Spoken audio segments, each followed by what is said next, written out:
paradigm of absolute control. And that's why we're just out here doing simple things, pointing out that we're meant to be in nature and be natural. And this is where we find the source that God made to transcend the New World Order. And that's why they want to try to keep us out of it.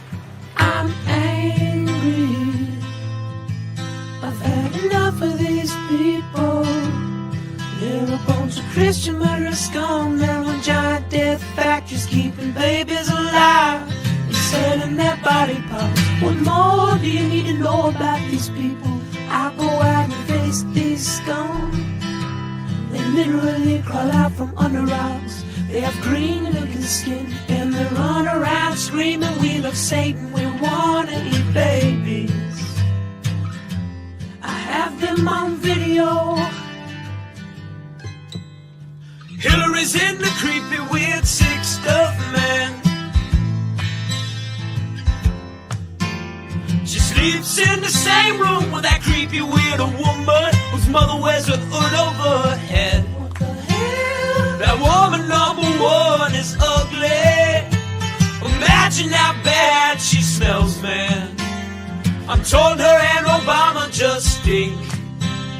Obama and Hillary both smell like sulfur.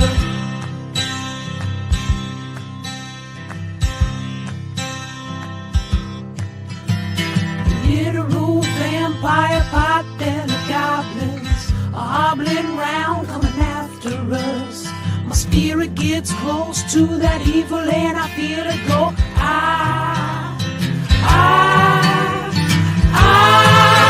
We're such self-centered crap, we don't even notice hell itself rising up against us. Millions of pointed people of the very worst type, and I'm so pissed.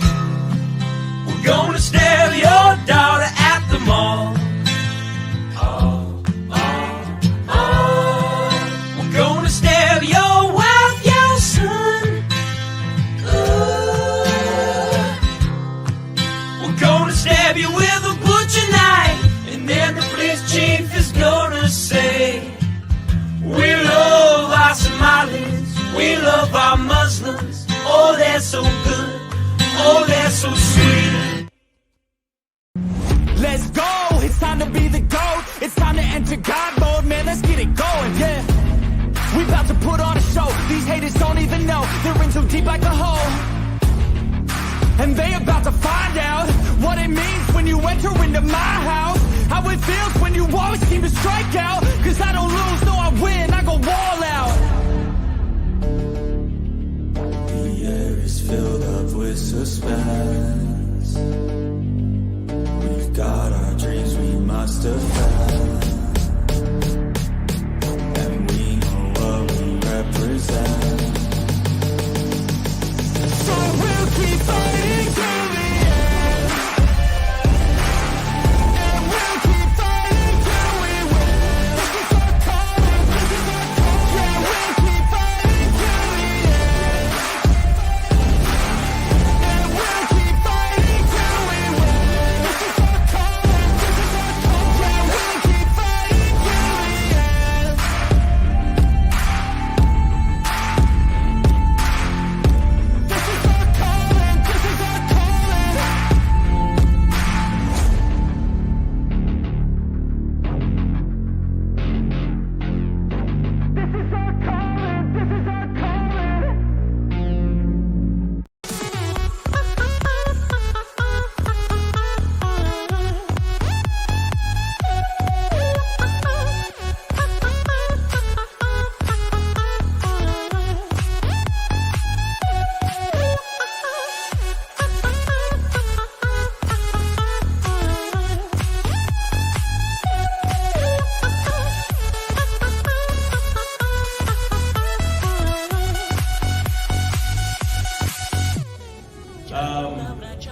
Are you guys aware that we almost see no titties in movies anymore, and we only see titties? Hey, anybody notice this? Yes, I love titties. Big old titties.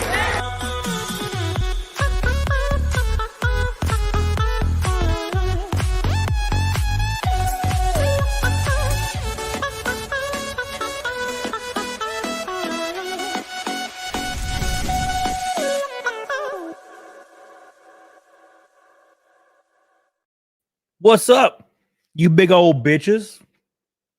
Hope you guys are doing well. I didn't clear my throat before you started. I'm so glad you guys are here. It's a Monday. I'm feeling so much better, man. I was kind of hungover from the 4th of July. And it was, I don't know what the hell happened, but it was like a couple days, and it wrecked me, man. It wrecked me. So it was rough, but we survived. Thank God. Hope you guys are doing well. I'm so excited to be back. We got a lot to go over today, and I mean a lot. Oh, man. And before I forget, there was some possible earth-shattering news today, and let's just say I got real lucky. So that's not going to happen now. But we're going to be talking about Nick Rekieta and this weird thing that I don't understand, where this is the summary, but I have Nick on, and I'm asking Nick direct questions about all this stuff that I've been curious about, and Nick's answering these questions. And then I go and look at my comments later, or I don't really look at them. I just see them pop up every once in a while on the studio app. And they're like, oh, Camelot's such a dumbass, sweeping piece of shit. And I'm like, what? What do you mean? I ask a question and let Nick answer the question. Now I move to the next question. Like, I get the perspective of being like, I want you to just like yell and cuss and make it entertaining for everybody for 5 minutes until he like rage quits. That is not productive, and it's not fun. Okay? Like, you want to hear all the explanations from the actual person that's being accused. I want to hear everything. I want to see what's going on. I may not believe some of it, half of it, all of it, but I want to hear what the interview, I want to hear the questions and them answered. And people are like, oh, like, do you really expect Nick or anybody that's facing crazy shit to join a show and then immediately just be like, you're a piece of shit, dumbass llama, and then like they would just leave?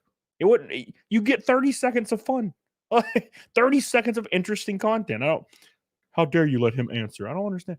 Anyways, we're gonna go over that. We're gonna go over. I think I'll pull it up on Alyssa clips, because I don't know who she got working for her, but goddamn, dude, she'll have like 35 clips the next day. I'm like, man, I pay my editor, and he puts up one clip a week, and I pay him several hundreds of dollars, and Alyssa's doing it for free. She got like 30 of them every day. I need to hire her. I don't know what the hell we're doing. Anyways, we're gonna get started. We're gonna have a good time, and we got a lot to talk about. It's going to be really, really fun. So make sure you like the stream. I really appreciate that. And don't forget, every $100 super chat goes on my car for IRP. I'm officially running Indianapolis Raceway Park July 19th. So if you live in Indiana, go see me race there. It's going to be a lot of fun. We're going to have freaking a crazy time. So don't forget that. It's going to be a lot of fun. Speaking of a lot of fun, Billy Hatcher with the first pink boy of the night.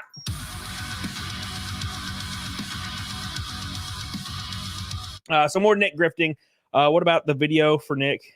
And also, I want to know what you think about NASCAR new trashy EV car that's ugly as hell. Also surprised Nick stayed stream longer. Yeah, I'm glad Nick stayed on that long. I'm glad he legitimately like answered every single question thrown at him.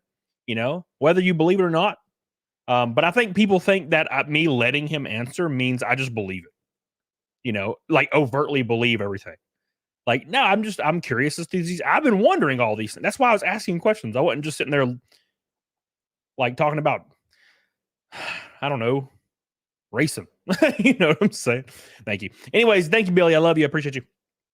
It sucks he didn't do Naked Snake. Yeah, I don't think that's in the cards. You don't want to be taking your shirt off in front of the DA that's going to see this video later, Thank you, Billy. I appreciate you. X-Wing Sketch deserves better. We're going to talk about Sketch. Dude, I don't know what it is, and I'm going to be honest. I think it has to do with children, and don't misconstrue me.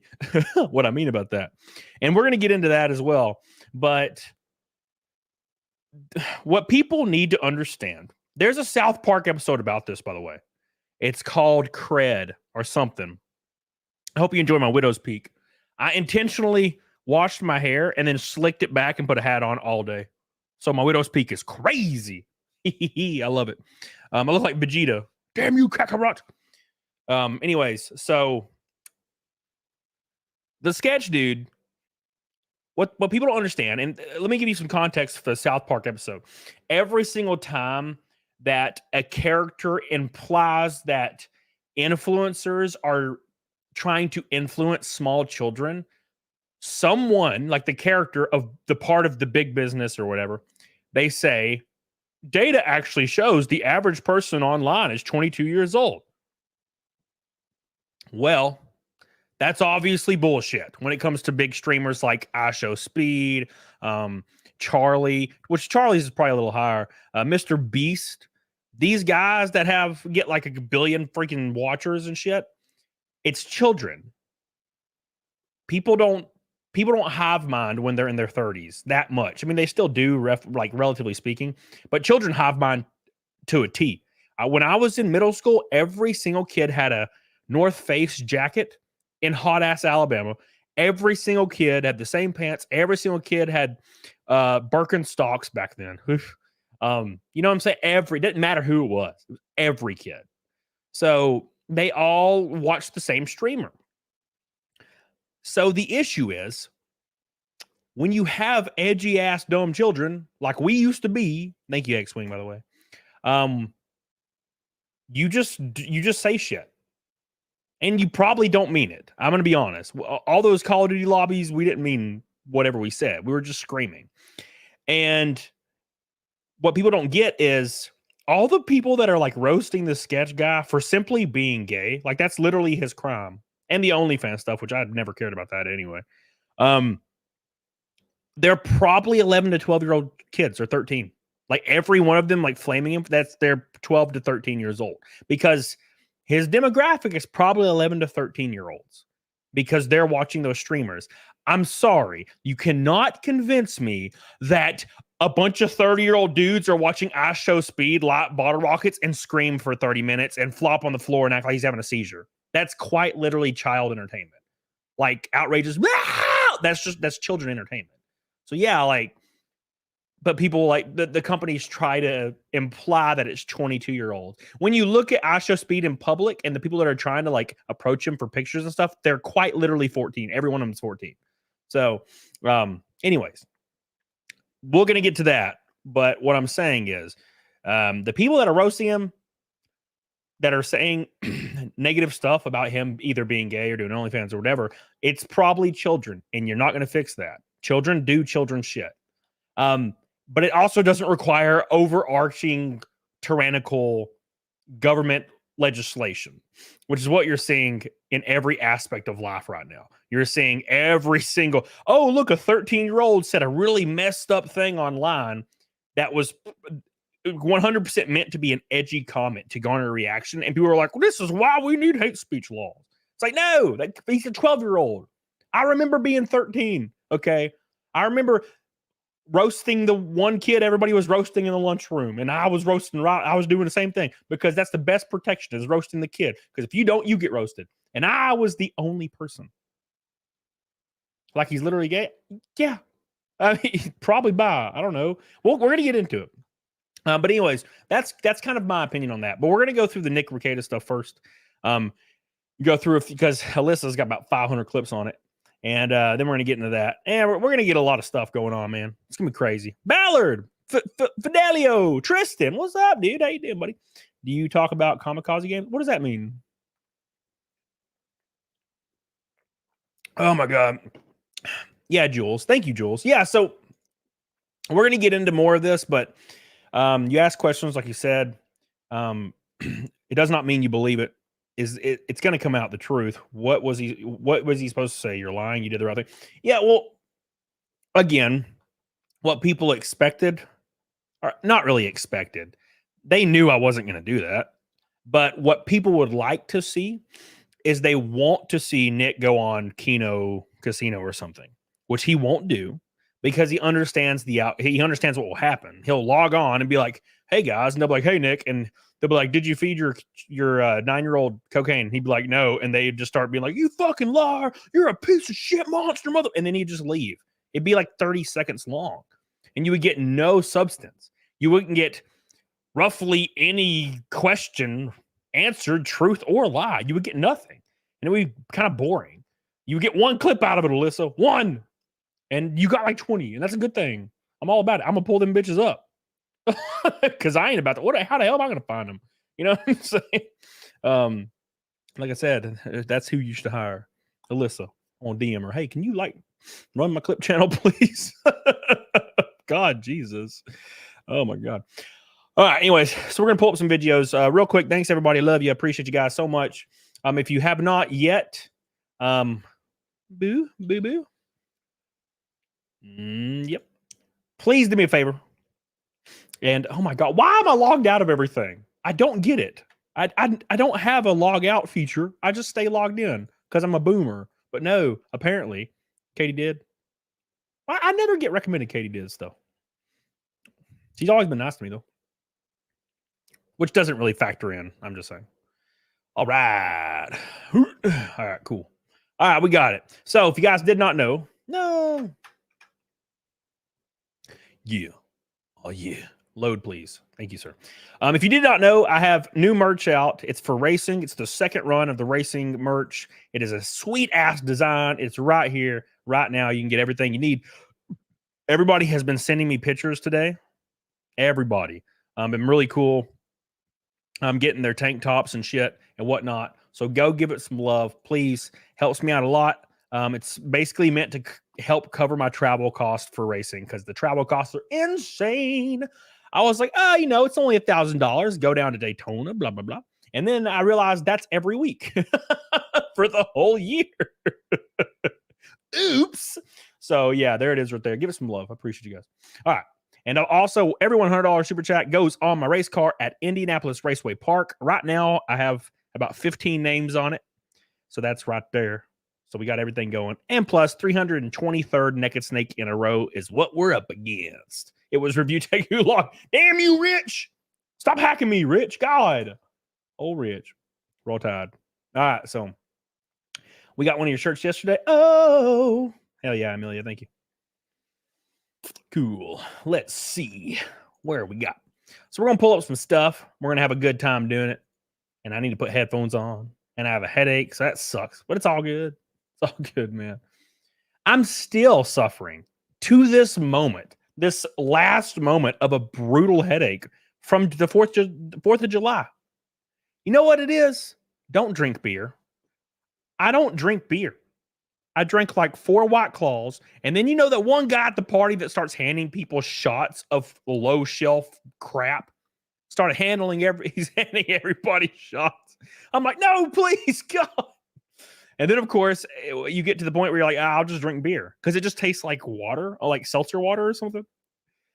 Yeah. I got 3 beers in. I didn't black out, which is the weirdest thing ever. And I just went upstairs and went to bed. And I had a hangover for 3 days. And I was like, well, this is terrible. I don't drink super often, so that's probably why. But it was the 4th of July, and there was like 100 people at my house. It was fun. All right, boys. Let's do this. It's time. Let's pull up the stuff. Talk about a headache. We had a fella in my fire district that turned out his own lights with the fireworks on his head. Oh, is that the guy that died? Did you see that? Dude died.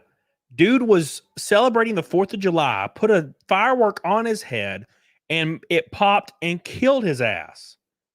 What were you thinking, dude? What was this dude thinking? Why? Like, I can't believe that shit. Bro, I can understand you being a 12-year-old and blowing your fingers off, but a full-grown man blows his head off. God, how do you do that? You got through so many not head blown off scenarios, and then that's how you get you. So Carolina Frog was there. Holy hell, dude. Jesus. Was it bad? Did it look like really bad? Was it like gnarly, or was it just precise, like pressure point? Like, what did it look like? Because you saw it, yeah? You saw the wound. Was it like brutal? So, oh my God, what's up, Tug Simp? Cody, they had the news. Some jackass who spent $23,000 on fireworks as the divorce waiting to happen. Damn. It was an amazing cautionary tale to people out. Well, consultant says, what do you know about Haley Deegan? Nothing. I've like walked past her before in the garage, but that's about it. I'm sure she's really nice. Most of the girls are really nice. I've talked to Tony Brenner. She's super sweet. We battled all day at Charlotte, like side by side. It was awesome.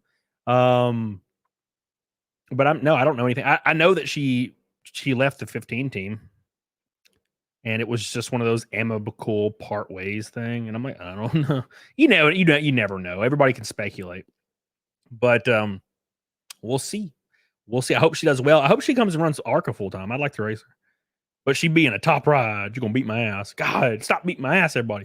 All right, Sun Wu Kong. That full grown man said, "Fuck." All right, boys. If he spent $2,300 on fireworks, $50K on a tennis bracelet, it was just an even trade. I tell you what, man. If you got $23,000 to burn, put your damn company logo on my bumper for 3 or 4 races. Jesus, I'm dying. Fisherman with an orange boy 357504. Give me some love. Thank you, Fisherman. I love you, dude, for your first orange boy. Thank you. All right, let's pull up some vidges. We're going to pull up some vidges. And the first one is how, because it's hard, it's rough asking these questions, because how did your 9-year-old test positive for cocaine? And that was the question I asked Nick, because obviously that's what everybody wants to know. And a lot of the stuff he said makes sense. I mean, there is a high possibility. I shouldn't say high, but there's a possibility of some, local government corruption for sure. But one of the things he said was like a sheriff, and I'm not a sheriff, an officer physically touching his daughter, like on the head. And from what I understand and read when we did our initial show on it, is that the actual cocaine is metabolized through the bloodstream. So it's not a contact thing. It's a metabolized thing.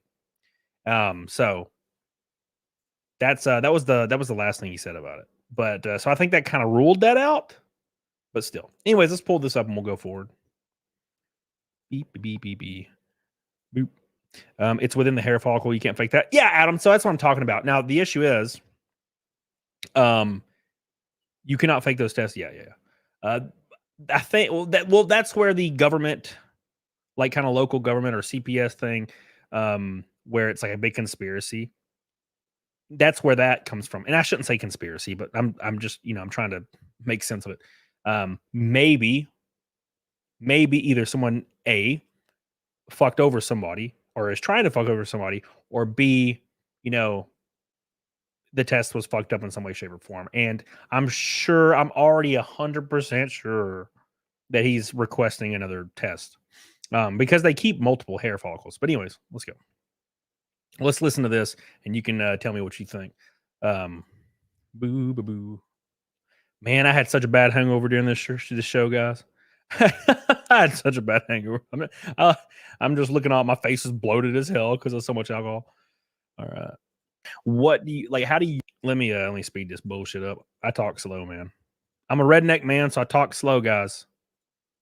You reacting like your mind when people are just fucking throwing like child abuse allegations. Like, well, I mean, part of it's frustrating because a lot of it is from a lack of information.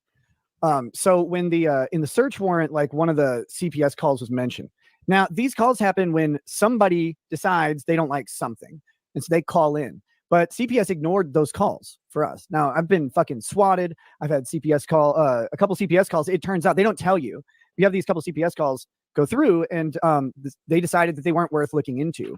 This is a good point because I think Tugs had this done to him a bunch of times. Where is it? Retro Gamer says Nick does have a point that if his 9-year-old did take coke, she would be dead. I don't think that's true. We researched the living hell out of it.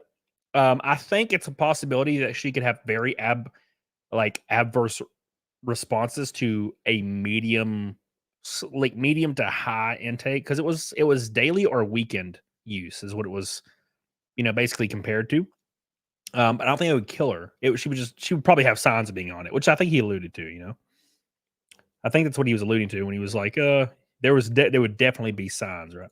Sun Wukong says metabolizing just means the body process. It could be through exposure, through her skin due to overexposure. Kids shouldn't be around drugs anyway. Yeah, thank you, appreciate you, Sun Wukong. Sun Wukong, thank you. Adam Rice says no because I know 9-year-olds who've done meth. Where do you live, Adam? I know several 9-year-olds that do meth daily. Jason. But then when they get incorporated into a search warrant, even though they were completely ignored by CPS, but for some reason that's not explained, they decided that this is the basis for a search warrant, or part of the basis for a search warrant. People then go, oh, this must be a true thing. And it's like, well, no, that doesn't make it true at all. And I haven't really been able to talk about any of that because, you know, the determinations by CPS are part of the case. So until those come out and, you know, probably when the case is done, I got to kind of just keep quiet about it. But I can't really be mad about people thinking that way either because, well, what the fuck are they supposed to do? They don't have the information. So I just sit there and I have to deal with it. Or like there's a bunch of people like, you gave your child cocaine. It's like, really? Is that like, you really think that's what's going on? Okay. I guess if that's what you need to think, but that's not even alleged. That's not even alleged by Child Protective Services or the state in my case. So people come to these conclusions rather than going, man, this looks really odd. These test results seem strange. And me going, yeah, they're pretty fucking weird, aren't they? They're like, no, they must be 100% accurate and they must mean this other thing. And you're like, I can't really talk about any of this, which kind of fucking sucks. Because, you know, that's the way these cases go. You don't want to say anything at all because if you say something. One thing that he alluded to was that the state actually was themselves shocked at the test results, right? So I think that's alluding to there's, you know, some kind of faulty or some kind of issue there, right? That's one thing he alluded to as well. And also the state not alleging that in any shape or form is another part of it. The thing that does indeed suck, and I'll say this right now, is, you know, there is something true about this statement, and that's he really can't clear this up. You know, I mean, he could. He has a freedom to speak about it, but, you know, it's an ongoing investigation, an ongoing case. You know, and you can't really speak about it. And I know people want it. And, you know, I feel like with this interview, got a lot of talking about it without, you know, expressing, you know, details about the case. Speaking of details, sorry, my monster is making me burp. Speaking of details, Jenny LJ with a ginormous pink boy.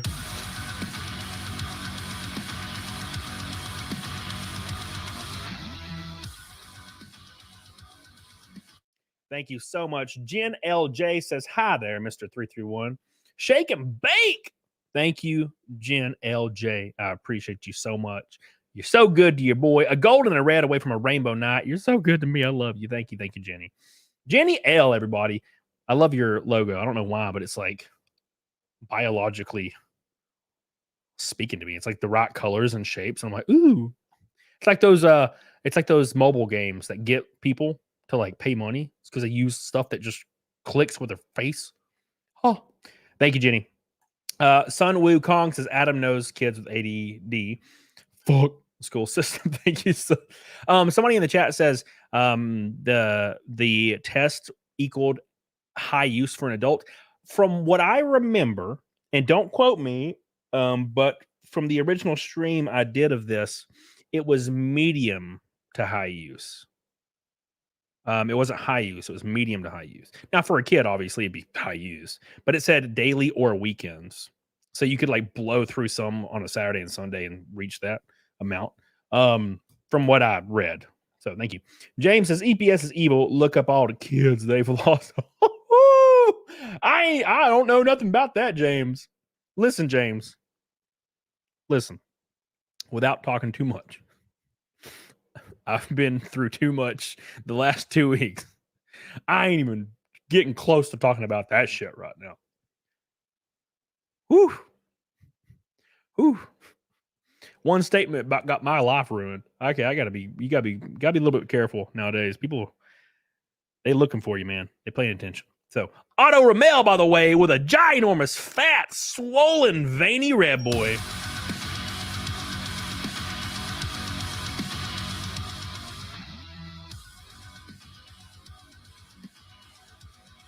Good luck in Indianapolis, Otto Ramel. I'm putting you on the back of my car for Indianapolis. Thank you so much, my friend. Come out and see me if you live next to it.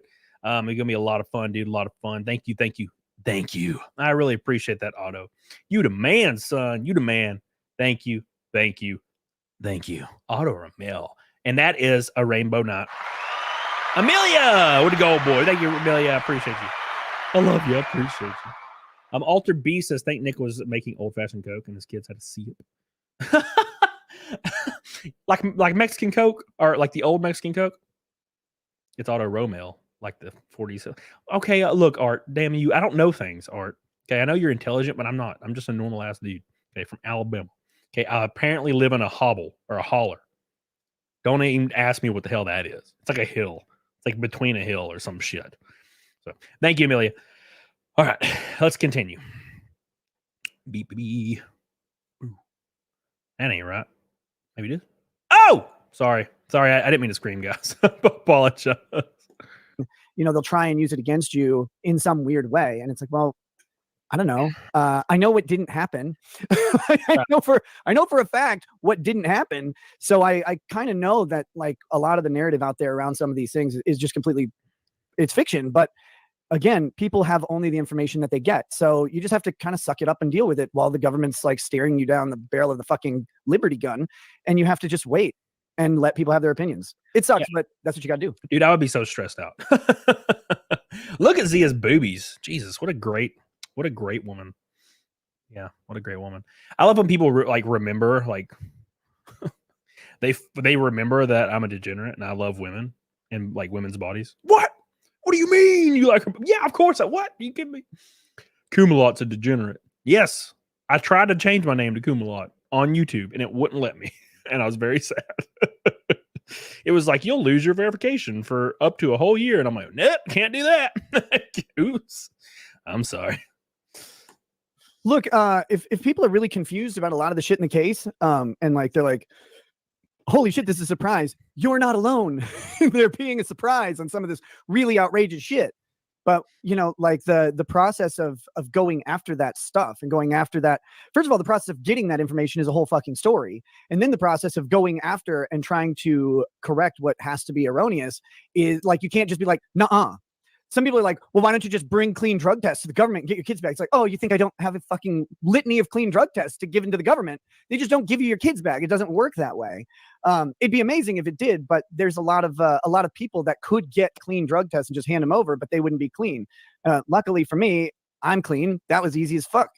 So it's like having the clean drug tests is great, but you can't just give them to the government and have them say, oh, sorry. They don't do that. They come up with a story, just like everybody in the chat has a story and they have to fill in the pieces. And your story is not the one that they've come up with. I promise you, no matter who you are in the world, when the government comes up with a story about you, whatever they come up with is not right. Even if yours might be worse, but theirs is incorrect because only you have all the details. Well, you don't just get to tell them, well, let me tell you the details and then you'll change your mind, because they've made up their mind on their story and they don't care what facts you have, because now confirmation bias is at play. That's why the court system exists. I have to wait for the court's timeline to fight against all this shit. And that's why there are rules and processes to do all of this. But, the internet isn't a place to wait for answers. The internet is a place where we go, I want to know now. I want to know, because the story, right? Salacious. It's exciting. It's fucking insane. And I'm sitting here going, God, I'm hearing the story and it sounds way more interesting than my life. And it's horrifying, but it's like, I know that's not actually the truth, but yeah, I have to tell the story somewhere else. It really. So, something that's important is people do fill in the gaps. And for example, when, Nick started losing weight and getting gaunt looking, I think gaunt's the correct word. People were saying he had HIV. Like a whole group of people were saying he had HIV from like banging dudes or something. I don't remember, man. But it was something like that. That was the narrative. Was he was banging dudes and he got HIV. And also he was drinking a lot. That was the narrative. That was pretty much the three pillars. It was he's an alcoholic. He was hooking up with dudes and he had HIV. None of those things were true except for the alcohol, obviously. But then when the news came, when he got arrested, all these people were like, "Yeah, we called it. We called every detail." And I'm like, "You called none of it. All you called was he was an alcoholic because he was obviously drunk every single day." I'm like, what? And it's like, yeah. And that's when I came to the realization that everybody following this that are saying like random shit, it's all for entertainment. And I was like, oh, this all makes more sense. It made my frontal lobe develop slightly more, which is weird because I'm, in my mid-30s. It made my social media frontal lobe develop a little bit more, because none of it turned out to be true except for the alcohol. And there were some people out there that were mentioning drugs and mentioning cocaine, and I remember people shouting them down, saying, "Oh, he's obviously not on cocaine." I'm like, it was the same people saying he had HIV. They were like, "Oh, he's not on cocaine." I'm like, all right. Okay. I'm like, you apparently don't know what it looks like, but okay. But that's the one good thing that came out of, I think, this whole, it's a positive. There's always a positive in a giant negative situation. And one of the positives is, as a person that's been around addicts my entire life, I grew up in a damn trailer park, dude. Every single person was on meth or cocaine, and they were all alcoholics. One positive thing that's come out of this giant mess is the fact that it is very obvious to me that Nick is clean, and that's a good thing. I'm positive. I'm HIV positive. And that's a very obvious thing, I feel like, because I knew Nick way before all of this, and I know how he acts, and I get it. A lot of people think,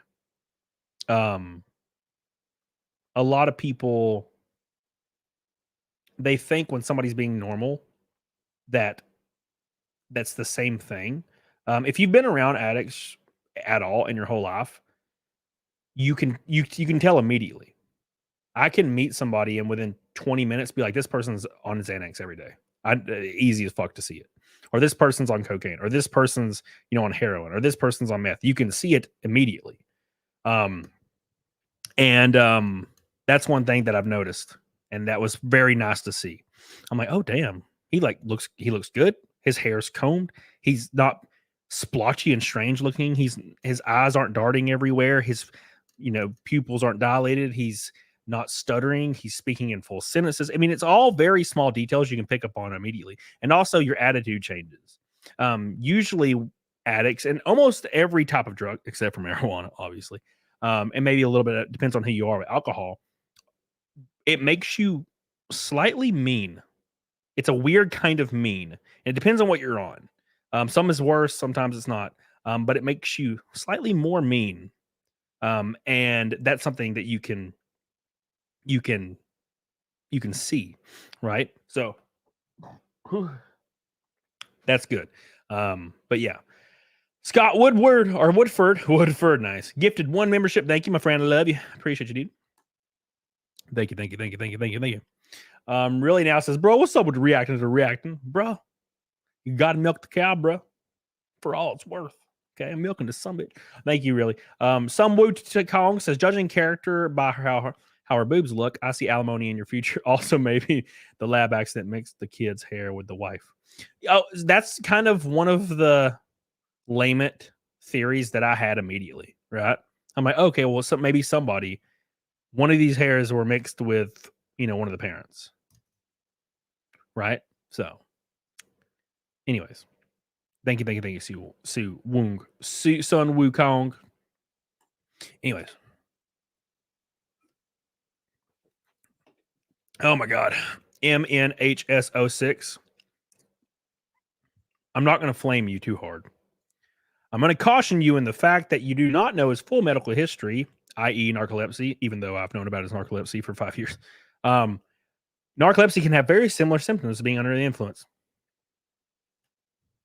No. What? No. No. What? It's like, dude, you're like, you lost 70 pounds and you're like, you're looking at ceiling cats and you're freaking out and your eyes are darting and shit and you haven't slept for 7 days and you stopped eating completely. You have all of a sudden, all these things are happening. It's like, are you on cocaine? No, I just have narcolepsy. No, dude, I'm sorry. I just have narcolepsy. Oh shit. I thought you were on cocaine for like 2 years straight. I can't believe this. Nah, man, it was narcolepsy. It's all good. No, that's my excuse now from now on. Are you drunk? I'm like, oh, my pants are hanging down my ankles. I like shit my pants. I'm like, oh, I have narcolepsy. I'm sorry. They're like, oh shit, I'm sorry. I didn't mean. All right, I'm done. I'm done fucking with you. I apologize. Okay. Goddamn now. GD LJ.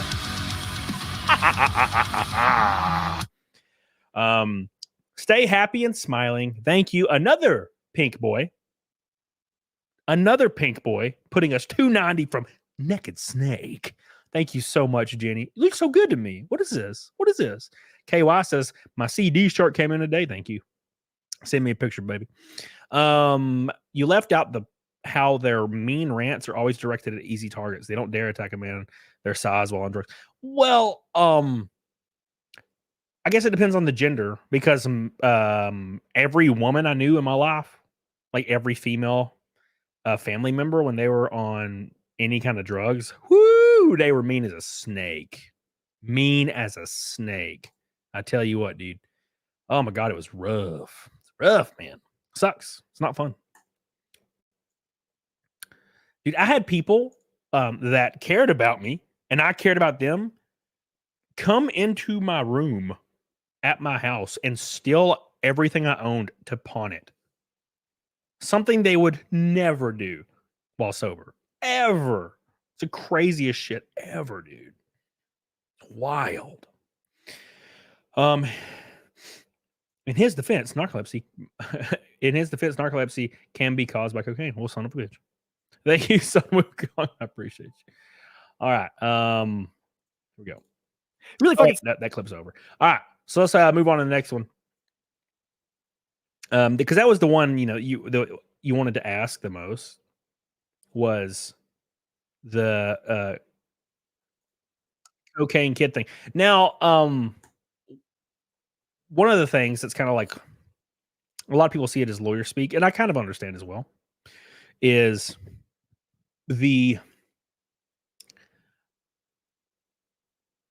whether or not he was under the influence of any like substance is not what needs to be proven or is what is being alleged by the government. It's the possession charge, right? And people are like, are you saying you wasn't on coke? And it's like, well, that's not the charge, which I think, look again. And I know now, look, there's also people out there that are like Nick Simps, and that's fine, dude. I have Cody Simps in the chat right now.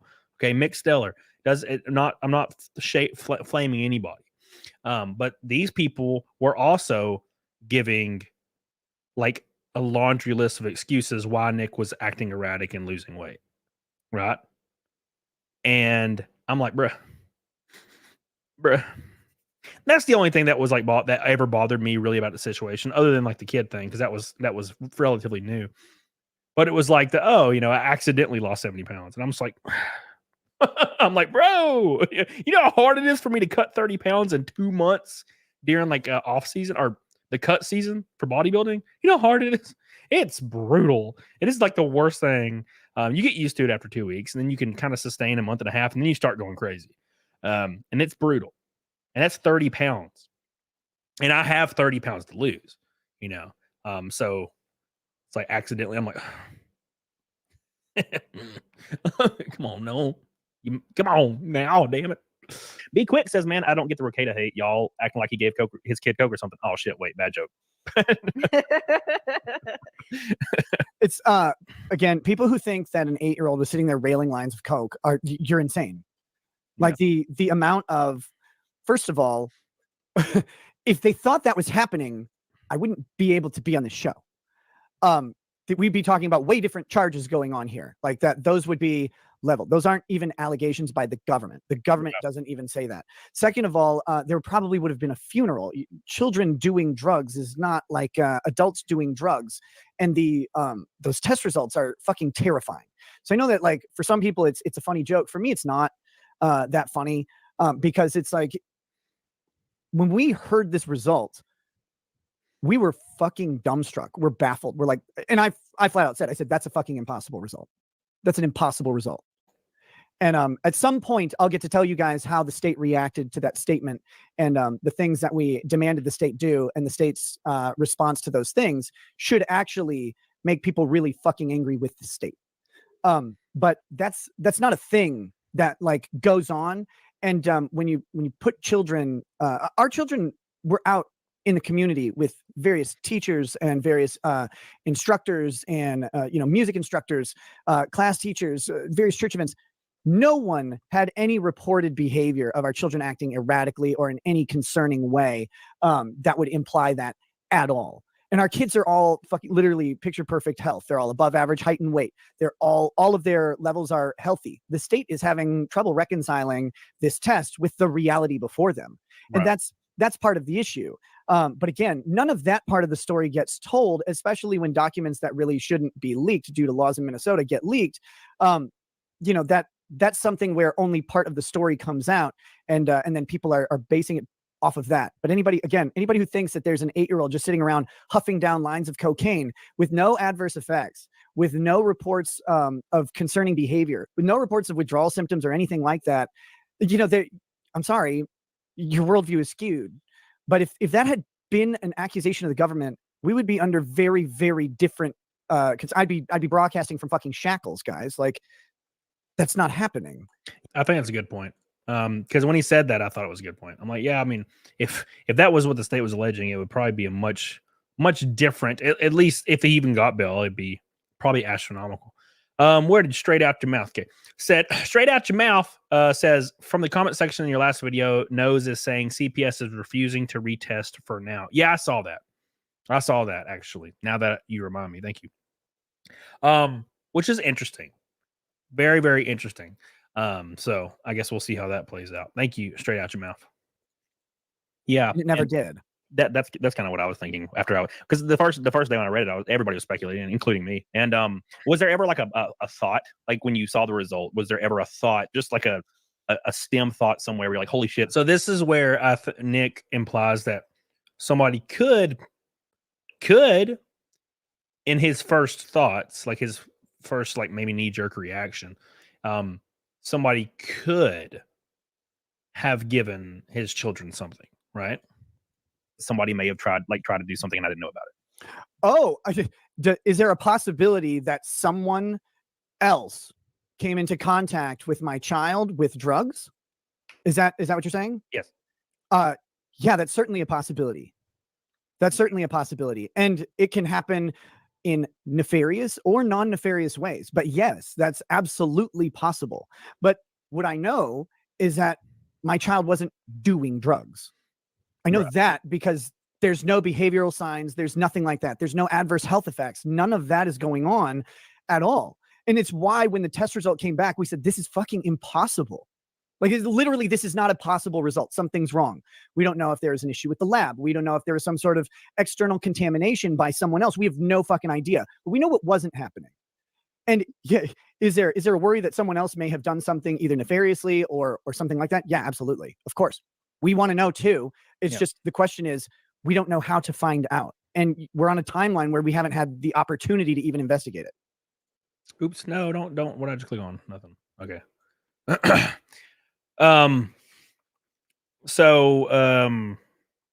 What I got from that, and look, I this is just me speculating, but whenever I hear kind of an accusation being thrown in the other direction, I just assume it's about Aaron Amholt. So, which is funny because one thing that's weird, and it depends. It goes from person to person, right? It depends on who you are. It's person to person to person. But you'll see, like, even, Nick's probably dealing with the worst, like, chat environment right now when he streams on YouTube anyway. Whether or not he deserves it's, up to you or him or whoever, the gods. But he deals with the worst chat, in my opinion. Aaron doesn't really, I guess it's been a little while sometimes, but it's usually pretty normal hate, maybe amplified a little bit depending on the day.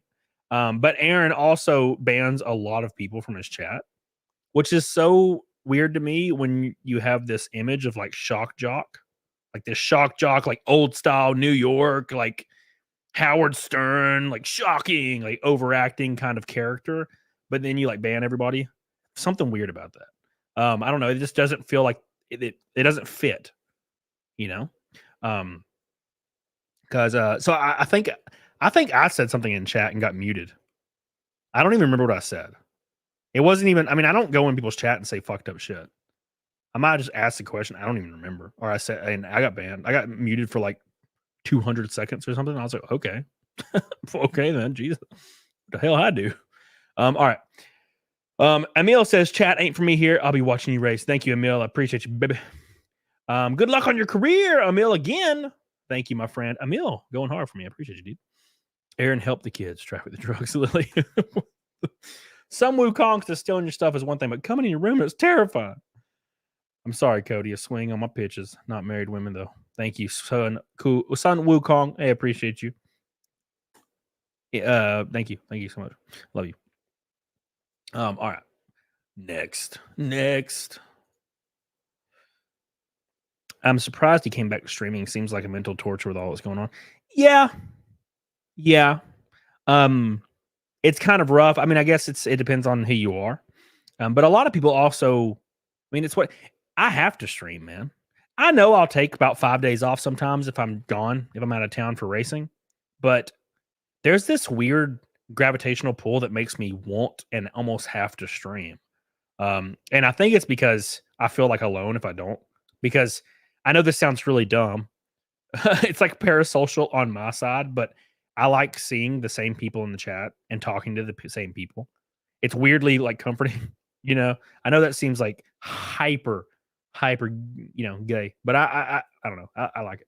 And it makes me feel at home and at peace. So it's like I have to do it. It's weird. All right. Here's the next one. So this one is alleging the government doesn't have proof that the possession is his, which we'll see. I might be wrong about it's just the title, but I roughly remember the conversational piece there. By the way, we're 190 away from Naked Snake. Thank you so much. Hey, Jeff on the road. What's up, dude? Allied Cloud represent my boy. How you doing, dude?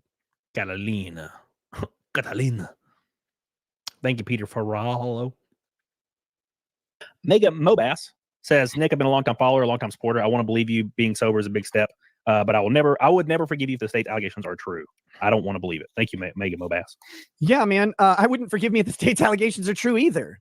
But the funny thing is, people are conflating their own allegations with the state allegations. Again, with the like with my 9-year-old, for example, the state hasn't alleged that we gave cocaine to a 9-year-old. They haven't done that. People have alleged that online because they're trying to figure out this result, which seems aberrant and impossible. Well, guys, it seems aberrant and impossible to us too. Again, but the state hasn't even come to that conclusion. That's purely an internet thing. So, God, you'd have to watch someone else to really like start breaking down the sort of issues with that result. I guess is the best way to say. I'm trying to word this politically in my brain as we go, but with that result, a great person to watch is Robert Barnes talk about these results and why they're very problematic in general. I'm not really able to talk about it, but Barnes did a really good rant about it. And, there's some stuff in there that people should pay attention to because believe it or not, you may not think this can happen to you, but it can. Philip Kazonowski Says, are you saying that you were not on coke? It says, are you saying that was not your coke? Oh, I'm stupid. I can't read. I'm from Alabama, bro. What I'm saying is that it's the government's job to prove that it was. Whoever's like, I'm not the only one charged here. Lady Rackets and I are both charged with second-degree possession. They have to prove that greater than 25 grams of a mixture containing cocaine was in our possession at the time of the raid. That's their burden to prove. It's not my burden to prove anything or say anything about it at all. That's the interesting thing about the criminal system, is that they have to prove beyond any reasonable doubt that it belongs to one of or both of us. That's their job. So that's what I'm saying. People that were friends that were lawyers now, like, overwhelmingly being hypercritical, I guess. Yeah. So I don't think he implied there that it wasn't his. I think that was a lawyer definition of burden of proof. Who shoulders the burden of proof in a trial? If the state's alleging an allegation, obviously they have to, they have the burden of proof. The issue is the court of public opinion don't give a fuck. So they don't give a fuck. Obviously, and it depends on who you are, what happened, but you can obviously see the court of public opinion is not in his favor, and I think it's because there was like a falling out. There was almost a falling out of his fan base. And I don't really know what it could be. I don't know if it's an increase of drinking. I feel like he was always kind of drinking, but you guys can probably tell me better. I haven't kept up as much as I should have. But also the lack of trial streams, something like that. Silver says the falling out wasn't the fans' fault. I didn't say that it was. That wouldn't make any sense. Obviously, it wouldn't make sense if the fan fallout was the fans' fault, because how do the fans all hive mind agree on the same thing without knowing each other, right? So, anyways, where in Alabama? One of my Marines was from Alabama. I'm from North Alabama, like almost on the line of Tennessee. What's up, Mary Maldonado? Coming from Tugs Live with Megan Fox. How you doing? Hope you guys are doing well. Anyways, I love me some Tug, bro. Love me some Tug. He's kind of from the same area I'm from. Roughly, he's like 2 hours from me, I think. I've never met him. I would love to.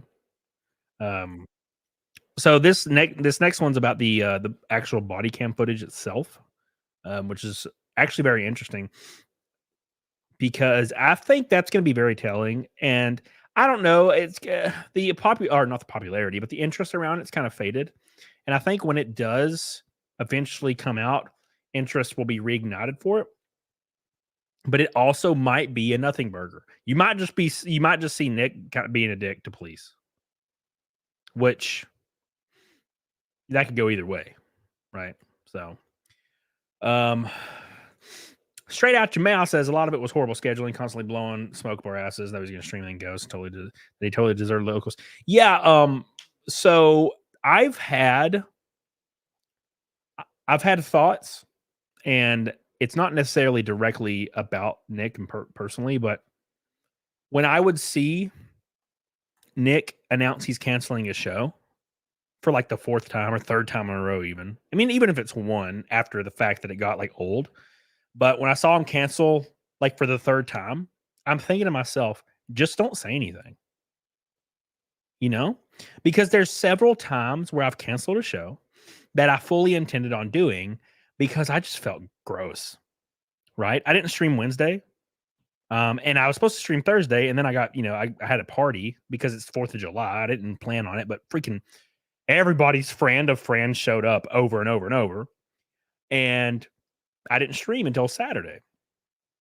And if you know your schedule is going to be rocky, just don't say anything. Just stream when you're going to stream, right? Just put your show, I'm going to stream in 2 hours. That's what I do. I generally have a schedule, Monday, Wednesday, Saturday. That's generally my schedule. And it's been in my schedule for years. But when I started racing full time, I told everybody, like, that stream, I was like, look, my streaming is going to get a little crazy. So, but if you continue Just like, oh, I'm canceling. Oh, I'm canceling again. Oh, I'm canceling. Then that people just get pissed.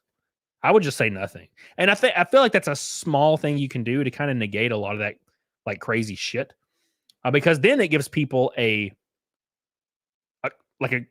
outlet to be like, this is bullshit, like in the comments. And then they read other people's comments that are saying this is bullshit. And then they'll read another person's comments that said, you did this is the 18th time you done it. This is bullshit. And then everybody starts like like combining all this evidence to how they think you're bullshit. And then more people read it and agree with it. I just don't I just wouldn't say anything. That's kind of how I am. You know, I don't have a partnership with any platform. I don't owe anybody anything. I'm just gonna I'm gonna stream when I'm gonna stream, and I'm gonna pretty much stick to my schedule. But if something happens, I'm not gonna stream. Like, what the hell?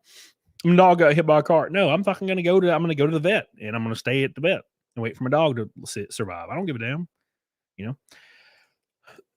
Thunder Kid says, I think the fans left had their ideas of him shattered. Never meet your heroes type of thing. Yeah, I get that. Oh, and somebody else said something. I can't remember. Yeah, Evil Coleslaw. Art the Clown says, I find it ironic that the middle-aged Karens are against drugging kids, but they give their kids Benadryl while they watch true crime. Oh yeah, dude. Oh yeah. Well, look, when it comes to Karens, it's known that they're hypocritical, so there's no point even pointing it out, in my opinion. Like they're the biggest hypocrites on the planet. You know, women, all of them. No, all of them. Damn it, every damn one of them. No, you know, generally speaking, probably a little bit more hypocritical, just because. Yeah, you grow up in a different. Women grow up in a different culture than men, and vice versa. Right. My parents never laid a hand on my sister. Not even once. They would just be like, hey, you know, they'd stop her shit. They'd, you know, yell at her maybe. My dad beat me all the time. Now, granted, I probably deserved it, but he beat me all the time. So we have different thought processes here. Right. So it's just a different upbringing. So yeah, I mean, a woman will do a thing. Shit, one of my best friends growing up, his mom was a hyper Christian. She was the most devout, hyper Christian lady, but behind closed doors, she was not. Like, for example, she would go to church when they did the revival. I think I don't remember. I never went to church other than when I was real small. They called it the revival, and you would go to church every day for like a week. I forget. It's like, I don't know if it's an Alabama thing, and he would have to go to church every day and stay all day. And his mom would do that. But when I got older, 14, 15, 16, I would notice his mom would go to church, come home, and then she would just get drunk every night. And she was the meanest lady I've ever met in my life to this day. She's still the meanest lady. So she was awful. And she would just go to the bar and bring random old dudes home, and I would just hear them clapping her cheeks like every other day, dude. Every other day. So it was wild. It was very, very wild. And so she was like the biggest hypocrite on the planet. And a lot of people fall into that category. Thank you, Art, by the way. Holy ozone. My boy Rob. Can't wait to see you in like a month? I forget when Michigan Super Speedway is, but it's gonna be around then. Thank you. I appreciate it, dude. Every night of the week. Thank you, Rob. 150 till Naked Snake. All right, here we go. The Baldo body cam. The Baldo. Yeah, dude. I remember that lady, she dated one guy one time. And he had this thing like surgically implanted in his like penis shaft. And he would put a pump on it and squeeze it, and it would make his penis like hard. Oh my God. It was like nightmare. It was like man-made nightmares beyond our comprehension when I was growing up. I'll never forget one time I walked into their closet, and I say they, I mean his. I walked into his mom's closet because he like showed me, and she had like 900 dildos. And there was one that would do this. It would just flop like a maniac. And I'm like, what is that even used for? What's the flop for? So you can just hold it and it slaps you and shit. It was wild, man. She was a wild lady, you know? And yeah, she did not live by what she preached. She was just an awful lady. She was so mean. I've been meaning to ask, and I keep forgetting. How does this body cam footage thing play out? Does it come out? Like, how does that work? I see people talking about it all the time. It's really fucking muddy, and the answer is I don't really know. Okay. It's not so clear because the laws that control it cover basically the release of sensitive information. Everybody's like, just sign a release for it. It's like, no one's even asked me. Like, the government hasn't come out and said, Mr. Rekieta, are you okay with releasing? Will you sign a release for it? No one's like offered that up. So they're like, just do this. It's like, well, no, for one. And two, like, it's not that simple because there's a law governing the usage of this stuff and the distribution of it. And, you know, like that law will be complied with or not complied with by the state. Like, that's up to them. But everybody, this is the thing. I mean, I saw it in chat earlier. It's similar thing to before. They're like, just show them, if you want your kids back, just show them your clean test. It's like, it doesn't work that way, homie. Like, there isn't a thing where you just show them and it ends. Like, that's not how the government operates, man. Like, and I hope you never have to find that out personally, but there is no, oh, just do the thing. Like, that's not real. So as far as how the body cam footage works, I don't know. Frankly, that's like so far down my list of concerns right now. It's the body cam footage. I mean, I'm very curious about the body cam footage. I need to see what's on it, obviously, because what's on it will have an impact in my case, and there could be a lot of interesting stuff on there. But aside for like, as for distribution to the public, I mean, I don't know. They aren't saying do the thing to the government. They're saying do the thing to them. Like, the people like that are using this as entertainment, you know, they want to see the results. And even if you showed them, they wouldn't believe it anyway. It doesn't matter. And that's just how this works for like the parasocial entertainment aspect of it. I'm not saying it's not true or it is. I'm just saying that's how that works. When people put their targets on you, that's all they care about. They're like, fucking not. You know what I'm saying? So that's all they give a fuck about.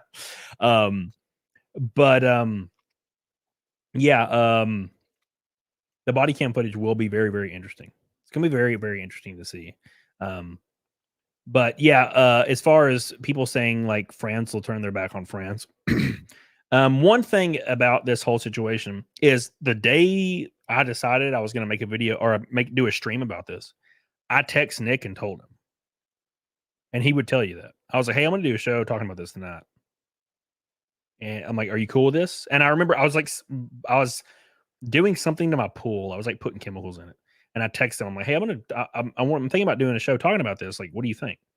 And he was like, yeah, dude, go for it, homie. And I was like, all right, cool. So, and then, you know, if every time there was a new kind of news item about the case, I would text him, but hey, I'm going to talk about this. Is this cool? And he's like, yeah.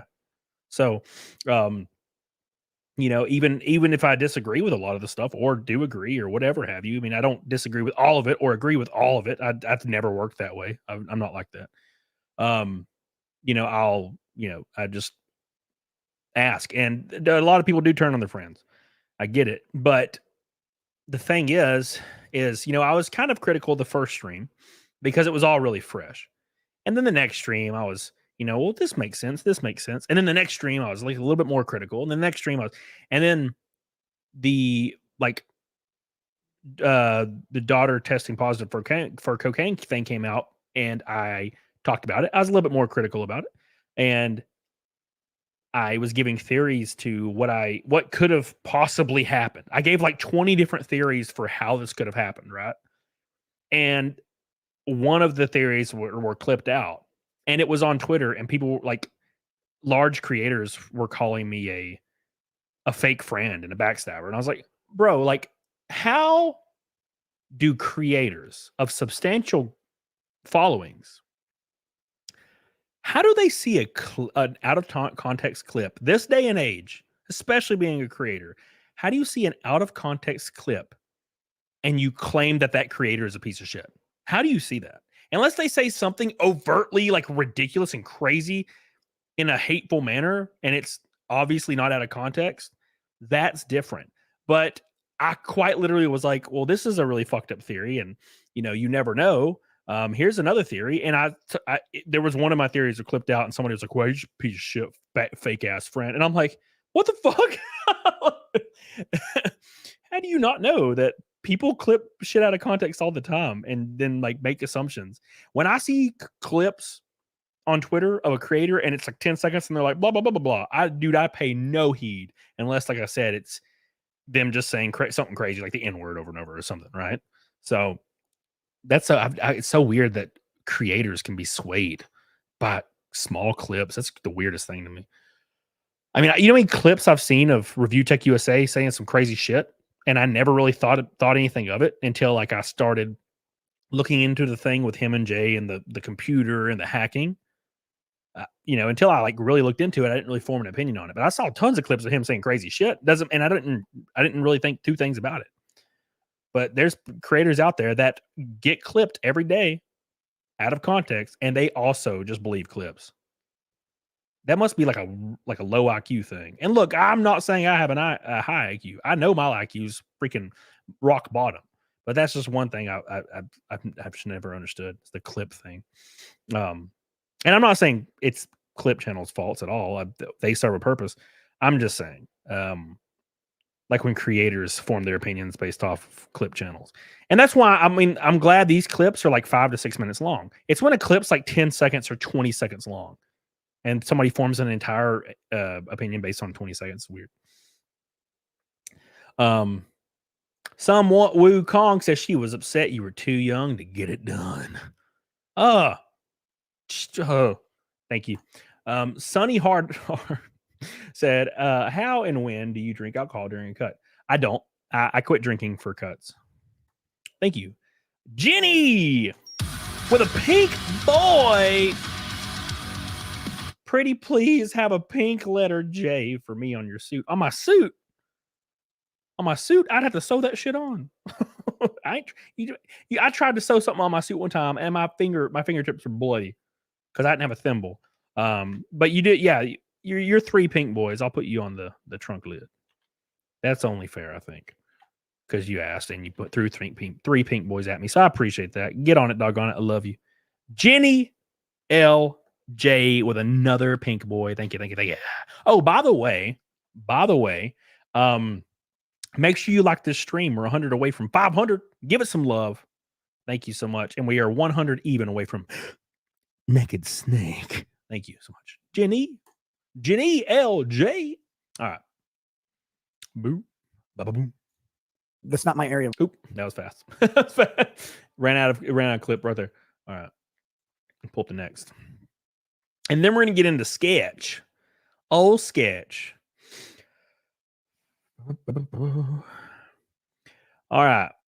So the nanny exit. This was something I was always very curious about.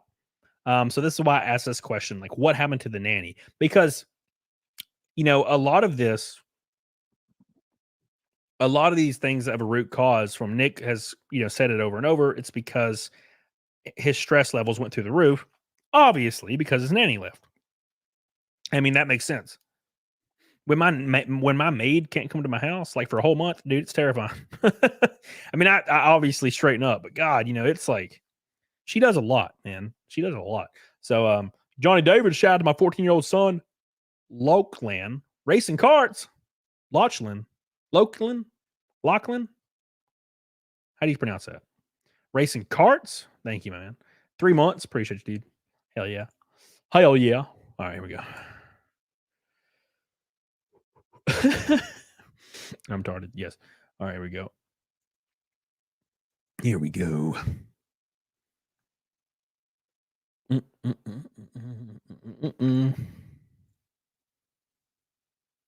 It's obvious why the nanny quit and sang like a canary, Simone says. Well, tell me what's obvious? What happened? Because, you know, I know Nick. I feel like, you know, better than a lot of people, and I don't really know. So, what do you know? How much stress, like driving your kids around and like being constantly having to be at another thing, is that something you plan to mitigate in the future so it doesn't? Yeah, it wasn't supposed to be that way. I guess now that it's more out from some of the documents, our nanny left in the middle of the second half of the school year, and we had to scramble to try and fill a schedule that was made for 2 drivers, Lady Rackets and the nanny, most of the time, and occasionally 3 drivers at the same time. That was our schedule that these kids had, because again, I know we're super neglectful parents or whatever, but our kids were in just any activity that they wanted to do that we could fit in. So it involved just shitloads of driving to all different places with different kids throughout the day. And you had to have 2 or 3 drivers most days of the week.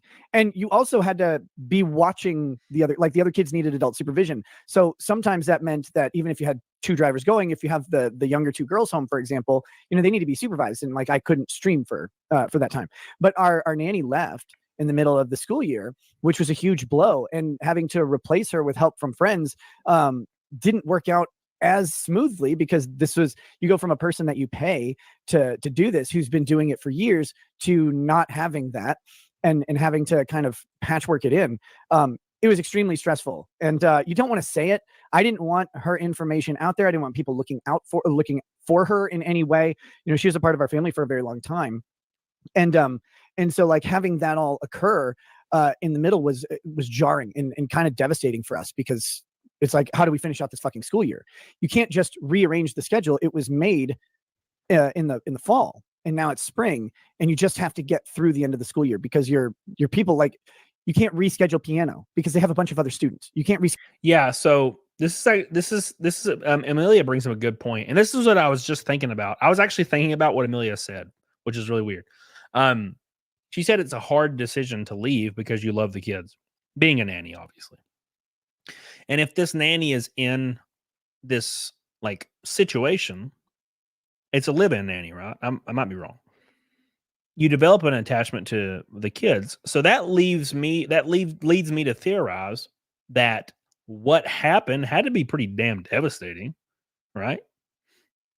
You know, if you build an attachment to children, and you are getting paid, and you relatively have your, you know, living situation met, it must be something pretty fucked up. That's what I've always thought. I'm like, yes, you got to be something real fucked up, right? Because you got a gravy train.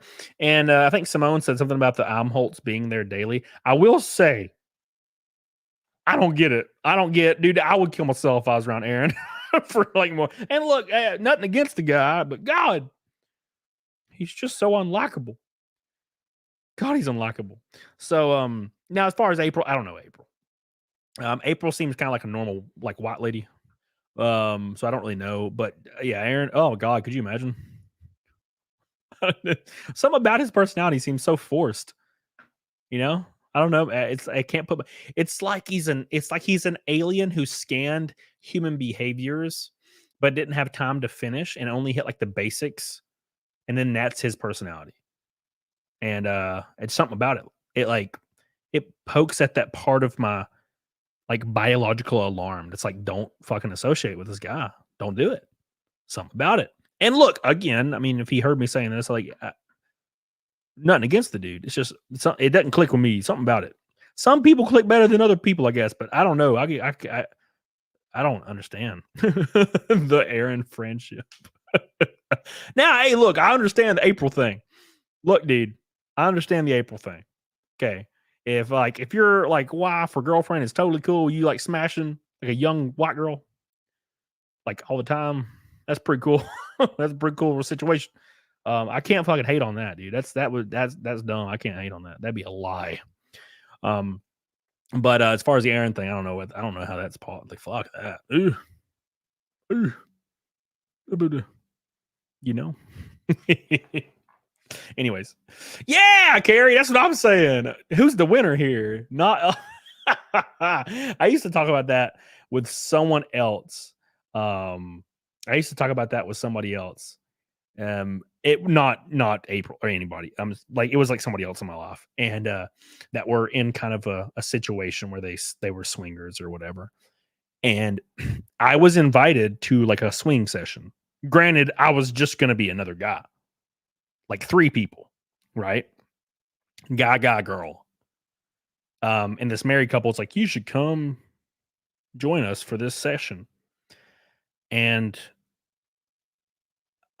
who's winning? Because she's not hot at all. Like, even a little. I mean, ooh, my God. So yeah, like It's I'm like, imagine that. Imagine having to have it like to get what you want, you gotta let like Aaron go at you. Oh fuck, that sucks, bro. Just think about Aaron with his like radio voice. You like that bitch? Yeah.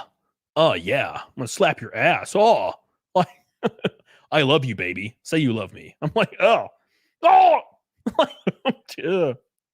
with his boobies flapping. His boobies flapping on you. I'm sorry, Aaron. I'm sorry. Oh fuck. Anyways. Oh god. All right. Anyways, let's keep going. All right. I'm sorry, Chad. I'm just thinking out loud here. It's a South Park vomiting. Oh.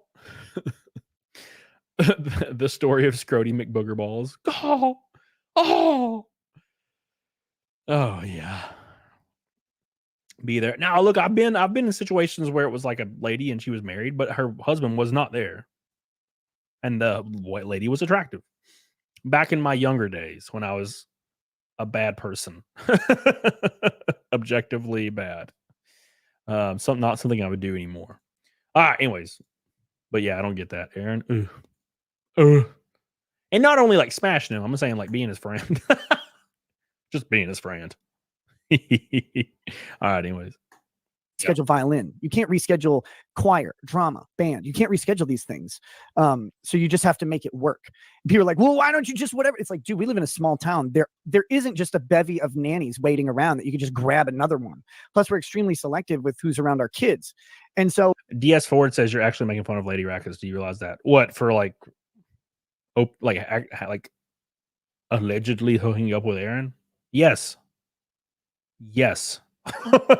Yes. 100%. How dare she? Like, how could you? Yeah, of course. What?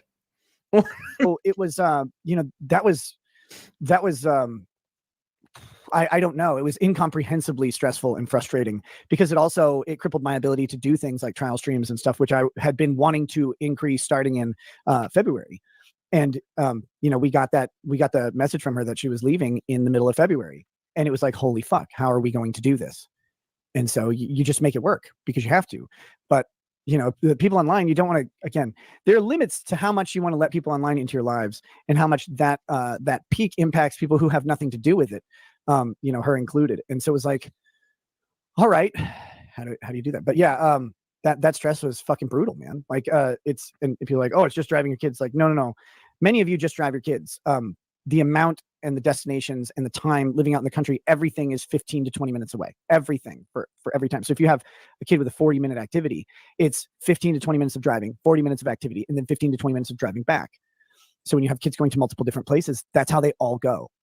And it's is there any because I have not researched any of this. Why? Like, look, I don't have kids, obviously. But if your kids like all have like choir and soccer and shit, I'd just say no. Like my parents did that.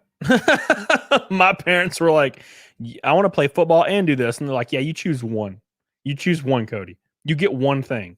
And I was like, I'll just play Halo instead. I didn't want to do shit. So it all worked out for me. But my mom, and if I played football, my mom and dad would be like, okay, well, you can just find a ride home. So I would go straight from the school to the field house and then find a ride home. That's what I did. My parents didn't drive me anywhere. They didn't have time. They were both working like full time. They were working full time. Nick didn't try grabbing him by the puss. Thank you, son Wukong. Thank you, son Wukong. Is there any reason why the nanny left? I don't, because we've never talked about that. Like, you've never told me like why you had one. It's really fuzzy. I'll say yes. Obviously, there's a reason that the nanny left. And we got one story from her, and I don't think that story was honest. Right. Because I've seen some other information about it, and I don't want to put her on blast in any way. Like it just happened. So it was sudden and kind of devastating for us. But hey, it is what it is, and you don't really get to like object to I object. You have to stay. No, I mean, like someone quits their job, they quit their job. and refilling that role. I mean, it took us a long time to find this person in the first place. So Do you think, okay, so this is like me just speculating. If the nanny did something fucked up, then I mean, well, I don't know. It depends on who you are. But if I had a nanny and I had, and I was relying on this nanny, and the nanny was like, I'm out, bitch. And it was like a really traumatic out, I'd blast her ass. I'd be like, my nanny's a bitch. You know what I would say it immediately. But if she was involved actively in the case, then obviously I wouldn't. So that's like where my mind goes. Like, because somebody the other night, I think they made the comment that the nanny allegedly could have been one of the mandatory reports or whatever, or one of the reports, so that was something somewhere my mind wandered off, because if they were actively involved in the case themselves, you couldn't really talk about it. But yeah, somebody said the nanny left because the Amholts were always there. Yeah, if I was a nanny and I loved them kids and I had to be around Aaron all day, yeah, you best believe my ass would be gone. But yeah, I'm out. Trent Westbrook, what is up, dude? I hung up your Darth Maul poster because I've taken stuff down and situated my studio, and I showed there was a bunch of people at my house July 4th for like a party, and I showed them all my posters, and I was like, this is done by my boy Trent. Darth Maul is freaking cool, dude. You got the Duel of Fate start below. It's awesome. Thank you, Trent. Says, I'm sorry, been out of the loop. Life been great to follow your races and see you living your dreams. Well, I appreciate you, my friend. Thank you. Appreciate you. Oh my God. All right. Yeah. Mm-hmm. Okay. I'm burping again. There was one. I'm surprised this isn't clipped. It was about something else entirely. Interview with Ethan Ralph.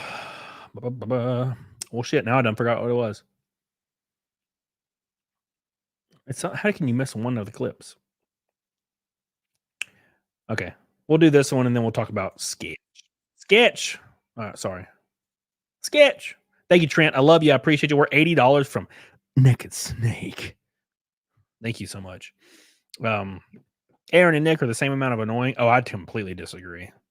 I think, when Nick's on his game, like he's on his game, his contents, his streams are fun. I used to play World of Warcraft Classic when it first released, and I think he was doing trial streams, but he was also doing other, like his night shows, and I would have his stream on one monitor and I'd play WoW on the other. So, obviously in the last year, it's been kind of rough. But now I don't like that kind of content. I've never been a article read kind of guy, like article, like you read an article and that's the content. But I like, I feel like it was a little bit more dynamic. And I mean, hey, dude, you get burnt out. I get it. Shit. Thank you, Trent. Again, I love you. I appreciate you. All right, last one before we move on to Sketch. Oh, Sketch. By the way, Jenny, LJ, and Otto Romel are both on the car for IRP. Thank you so much for your love. We're 80 likes away from 500. Spam that bastard. Thank you guys so much. Love you. All right. Here we go. Ooh. To look like to get your kids back. So this question is like, what does the process look like to get your kids back?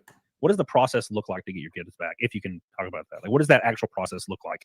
Yeah, well, there's a couple things that have happened. I talked about this a little bit on Ralph's show, but I don't know how well you'll be able to hear because of the connection issues. But what happened initially is called an emergency placement. So they raided my house and allegedly pulled some substance out of it that they deemed to be illegal. I'll say allegedly because we don't actually have any admissible testing yet. They do field tests on substances to find out what they might be. and then they take those and send them off to, in Minnesota, it's the Bureau of Criminal Apprehension Laboratory to confirm whatever substance there is and to get official measurements. That hasn't happened yet.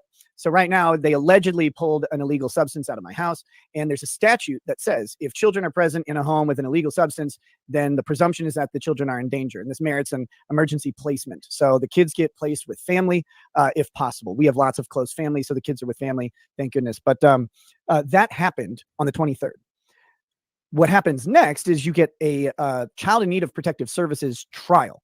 It's like a very accelerated thing, and that's where the state has to make a case that the children are in need of ongoing protective services or not. And then you get to make your case against the state that says, like, you presumably, like, I guess some parents could decide that their kids needed it, but presumably you would say my kids don't need protective services. And then you go to court and have a trial on that with witnesses and evidence and all of that stuff. We haven't had that yet. That Mark Gatto says, in quotes, allegedly. Well, yeah. So if you're in the process of going through an ongoing investigation and trial, like, you don't admit to felonies on streams.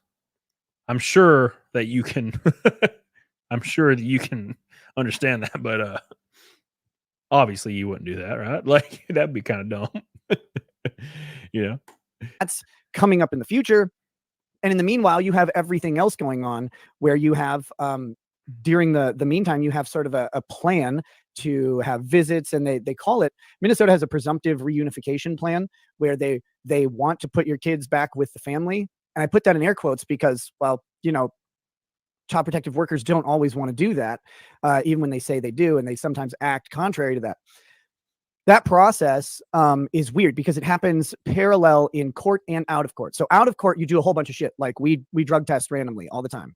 Whenever they ask, you know, you go in for a drug test, and all of our drug tests are clean. Very, you know, like, it's not hard, and no drugs, no alcohol either. So anybody who has any suspicions about me secretly drinking, guys, I got a month of clean fucking tests ever since they started asking for them. And that's something that's required, is like clean, just test until like a hearing or something. How does that work? It can be. Anytime there's a substance involved in Minnesota, it doesn't matter what the substance is or what the involvement is. If there is a substance, they default to abstinence as a requirement, complete abstinence of any substances. So they have that going on. And then you have scheduled visits and you know, supervised visits, and then you work towards like a safety plan and all of this stuff. So that's your parallel planning that's going on with the government, along with your case, which is entirely separate. So you have to do this weird straddle where in your case, you have to posture as, you know, the government has no right to my children. I have the rights to my children. They've infringed on my rights. Whereas with the case plan, you have to comply with what they want you to do if you want to see your kids. And they try to use this against people. They try to get people to make statements or to gather evidence against them in the process of complying with getting their kids back. They're like, oh, This was a very interesting point. This is probably one of my favorite points made during this, was the point where he says that the state will actually use getting custody of your children back as like a plea deal for you to admit to something that you may or may not have done. And I was like, oh, that's a great point. Now, I'm not saying that's what's happening here. I would say that's like actually the opposite, because I feel like Nick, regardless of what happened, Nick's pretty stubborn. I mean, he's just a stubborn guy, right? And I think he's going to like fight and try to win. And so I don't think that would apply here. But that does make a lot of sense. Like, if there's a single mom and she lost her 2 kids, and they're like, if you just, you know, admit to doing this, then when you get your kids back, you know, and she's like, oh, of course, I'll admit right now, you know, because the prosecutor, they just want the dub, you know what I'm saying? So, anyways, but that's what I mean by that. Shanny! Which is why I like having these conversations, because you kind of learn some interesting stuff there that you've never really thought about, like them using that as leverage, you know, with getting plea deals. Pretty interesting. Shanny, 2 years. How you doing? Welcome back. Hope you're doing well. Hope you're doing well, Shanny. Thank you. $80 from Nick and Snake. So, has it been a month since the cops popped him? It was May 24th or April 24th. What was it? It was May 24th. It was May 23rd. He got arrested May 23rd. So it's been May, June. It's been a month and a half. Something like that. He has to be he has to be accountable. He opened the doors for CBS, which is a completely different animal than the criminal courts. He will never regain custody because he's focused on hiding his hair results. I don't know. It's hard to say. I don't have enough knowledge on the actual criminal justice system when it comes to and child protective services. I would hope that he takes the proper steps to get his children back. I feel like that, and I think he agreed with that. You know, you'd want to do whatever it takes to get your children back. And I would agree with that. And I don't even have kids. You know, if I had kids, I don't even know what I think. Yeah, I'd be like, damn, I'll do anything, right? It depends on who you are, I guess. Just depends, man. Just depends. Oh, man. All right. Anyways, we're going to talk about some sketch real quick. We'll talk about Nick as well when it pops up. But talk about sketch just for a moment because I thought this was a very interesting story. And it's I think we've regressed in a way. By the way, speaking of regressed, make sure you pick up one of my shirts. Thank you. Appreciate you.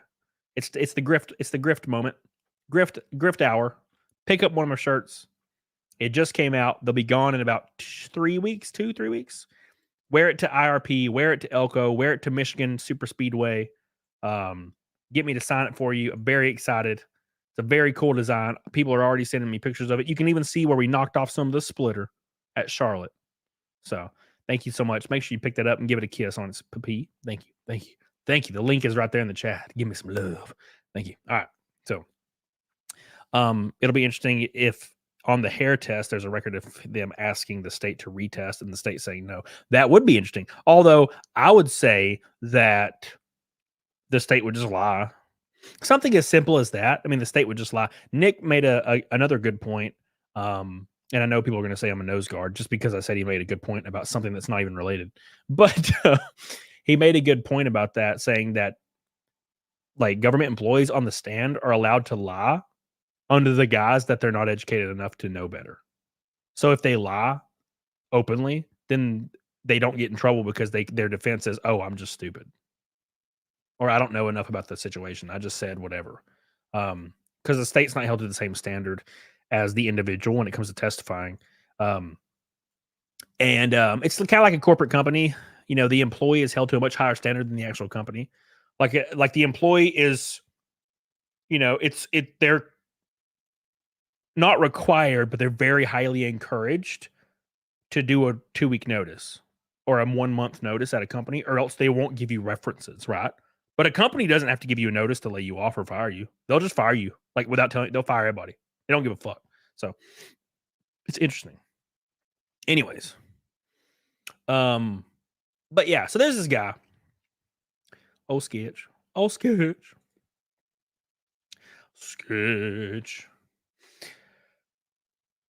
this guy named Sketch. He's a very large streamer, and he was like outed. He was outed as an OnlyFans model a couple of years ago, and he's like a large streamer.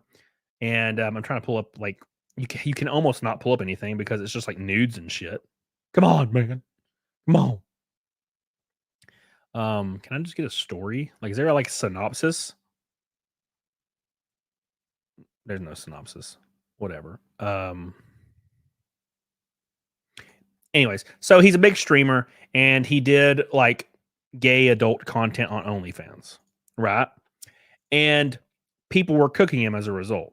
Like there was people like legitimately upset, and not just because he did OnlyFans, but there was people specifically only upset because he happened to be gay. And that's the wildest shit to me. I tweeted this out today. I said it felt very 1980s. Like, who gives a shit? Look, I'm not into the pee. I'm not all about the pee. I don't really care. But I could give 2 shits if you are. I don't give a damn what you do. And I also don't care about OnlyFans. I would never marry an OnlyFans girl, but I don't give a damn what you do. Right? So I thought it would be more about the OnlyFans thing, but it was about the gay thing. Like people were angry that he was gay. And I'm like, dude, what is this, the 80s? And that led me to believe that it was all based around children. What people don't understand, and don't misconstrue me, don't clip my ass. Let me finish. What people don't understand is these streamers, all the popular streamers, I Show Speed, Sketch, all these guys, like these streamers you've never heard of. You ever see those posts where it's like, what streamer are you watching this year? And it's like all these people you've never heard of. It's like 16 to 18-year-old kids that are like all Zoomers doing Zoomer shit, right? And I'm like, I've never heard of any of these people. It's because their entire demographic and viewer base are 11 to 13-year-old children. This is why they have a large fall off. People will always be confused as to why a certain streamer goes from literally number one in the world to almost irrelevant in like 5 to 6 years. You'll have a streamer that gets 2 to 5 million views per video, and 6 years later, they can barely pull 20K per video. And they're like, how is this possible? It's because his humor and his user base that was pumping the algorithm for him are 18, 19 now. They're not into your like over the top, overacting Minecraft content anymore. It's over, right? And when I see people legitimately flaming somebody for something as simple as being gay, which I feel like is, look, I don't know if you're religious or not. I don't really care. I'm not. But I don't think I've ever had a problem with that. And I'm in my 30s. I didn't have a problem with it when I was a teenager. So to see people flaming somebody just for being gay, that leads me to believe it's the demographic that's young and they're doing it as like edgelord types. We all did it. Rob did it. Billy Hatcher did it when we were 12, 13, 14 years old, and we were in that Call of Duty in that Halo 2 lobby. You remember that? And you would say some crazy shit that if anybody ever heard it today, you would be imprisoned. You would definitely be in prison in any other country. We all remember. We did it. We did that crazy shit. Outlaw 2, I still might do it. God dang. No way, not me, Rob. No, we've all been there. So people acting outraged that I can't believe people are homophobes. Look, yeah, they definitely exist. Every kind of phobe exists. Somewhere. There's a lot of people on this planet. What they don't understand that the majority of these people saying actual hated shit are quite literally children looking for edgelord responses. The same shit, everybody did when they were in the Call of Duty lobbies. So, I paid no heed to it when I actually saw it because every single one of them is like an anime PFP or like some kind of random PFP, like profile pic. It actually isn't, it's not a prominent creator. Oh, Sneeko did it. Yeah, well, that's Sneeko. Come on. Sneeko weighs 118 pounds soaking wet. Of course he does it. He also does it for edgelord reasons, and it's because he never grew up. He's a little kid. It just falls right in line with what I'm saying. He's a child. They're all children. So now, do I legitimately believe there's actual people that hate him for it? Sure. But I think they pale in comparison to the actual size of people that are doing it as edgelord reasons. And yeah, so his OnlyFans content.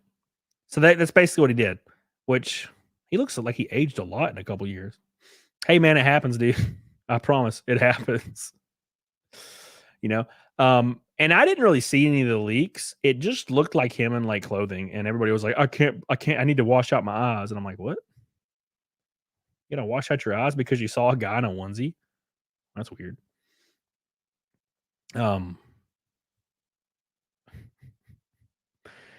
Sketch gets exposed, the internet. It's so strange, man. This is such a strange thing. It also, what it is? It probably has a lot to do with the fact that there's like a pendulum swing. It's 2024. The edgelord stuff is old. I agree. It's a pendulum swing thing. There's the more people are openly outraged by that kind of stuff, the more younger people, and of course edgelords, but younger people like 12, 13 years old, it's hard to even say it's edgelord because when you're 12, 13, you just do stupid stuff. You're just like, ho, F slur. You know what I'm saying? You were on Call of Duty, like that's what you did. You know? So the thing is, when you see like the oh shit, I lost my train of thought. Fuck. Oh, there it goes. It's gone. Shit. At any rate, I think it's very silly.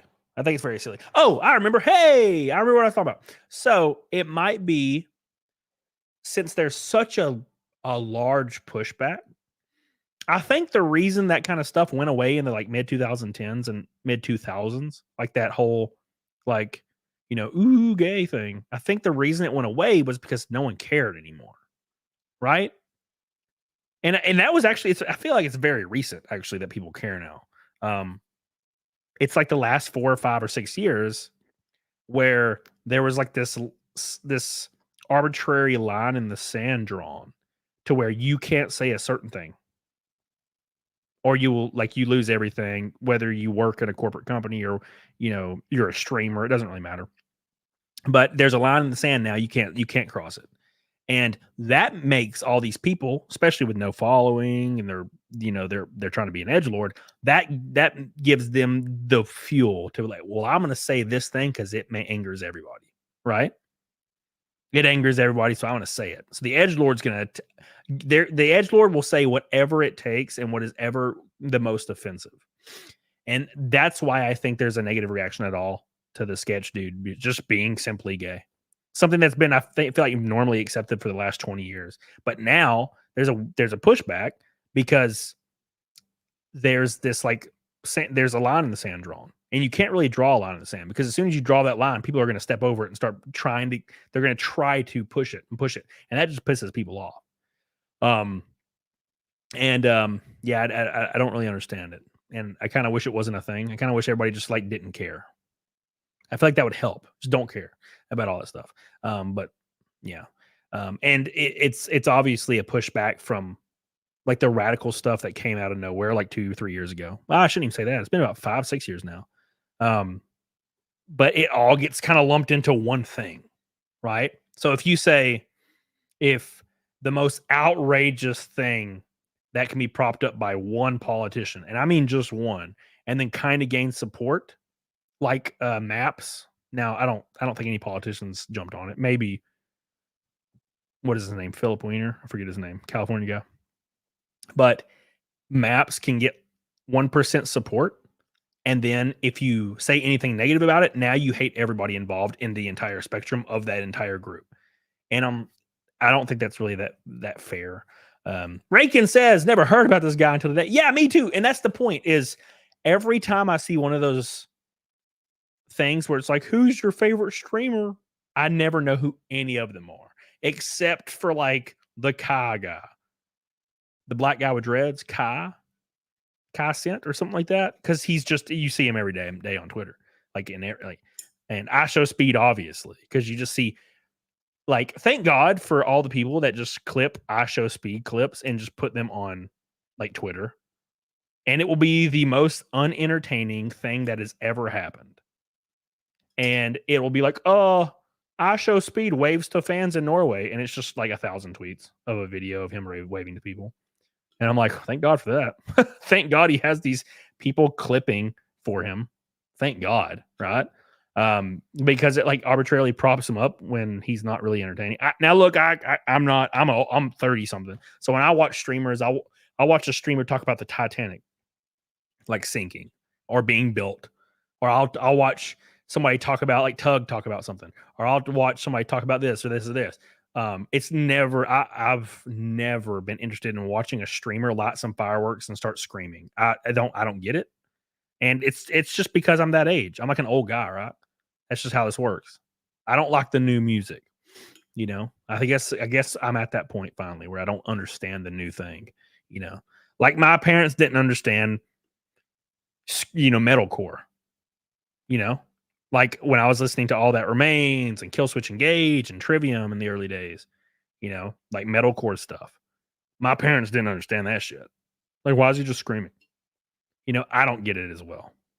Like, I don't get the new streaming, because streaming's always been kind of subject matter based. And even if it wasn't, I would watch people speedrun Resident Evil or speedrun Legend of Zelda.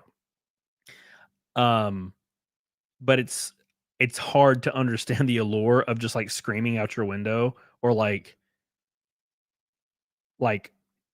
slapping your friends, or IRL streaming where you're calling people like slurs and like people are fighting people. I just don't get it. I don't get it. I don't get it, man. It's the weirdest. It's a weird meta, but that's what's in right now. So I honestly do believe that every single streaming service should have an IRL TOS. I don't think IRL streaming should be allowed ever. And the reason I say that is because it just encourages teenagers to go out and do illegal, crazy shit and stream it. Because every second that passes in modern day life, kids want to be famous for influencing. They want to be a famous streamer. That's all they want to do. If you asked kids in the early 90s or late 90s what they wanted to be when they grew up, they would say lawyer, doctor, football player, realtor, all these things. They'd be like, I want to do that. I want to do that. I want to do that. They'd do all these things.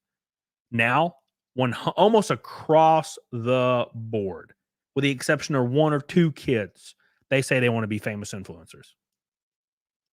And that's kind of disheartening because not everybody has a personality for it. There is a lot of people that have reached out to me saying, hey, I want to be a famous streamer. You know? And I'm like, okay. And I'm like, let me go look at their stream. And they're not going to be a famous streamer. And it's like, how do you tell someone that? You know what I'm saying? How do you tell someone that? It's hard to tell somebody. You're like, fuck, I don't want to tell this person what. Yeah, this ain't your thing, man. Hey, you can do it. You can do it as long as you want, but it's not your thing. And I'm not saying I know the formula. I'm just saying that you either got it or you don't. And you either can talk and converse with people, have a good time, show your titties, and or you. I've quite literally seen people try to start their own panel shows. They got to write the stream 100%. 100%. I'm just speaking of realities, but I've seen people create panel shows, right? Of like 10 guests, and these guests are other people they're just random, I don't know who they I'm just saying. I've seen them get recommended to me before.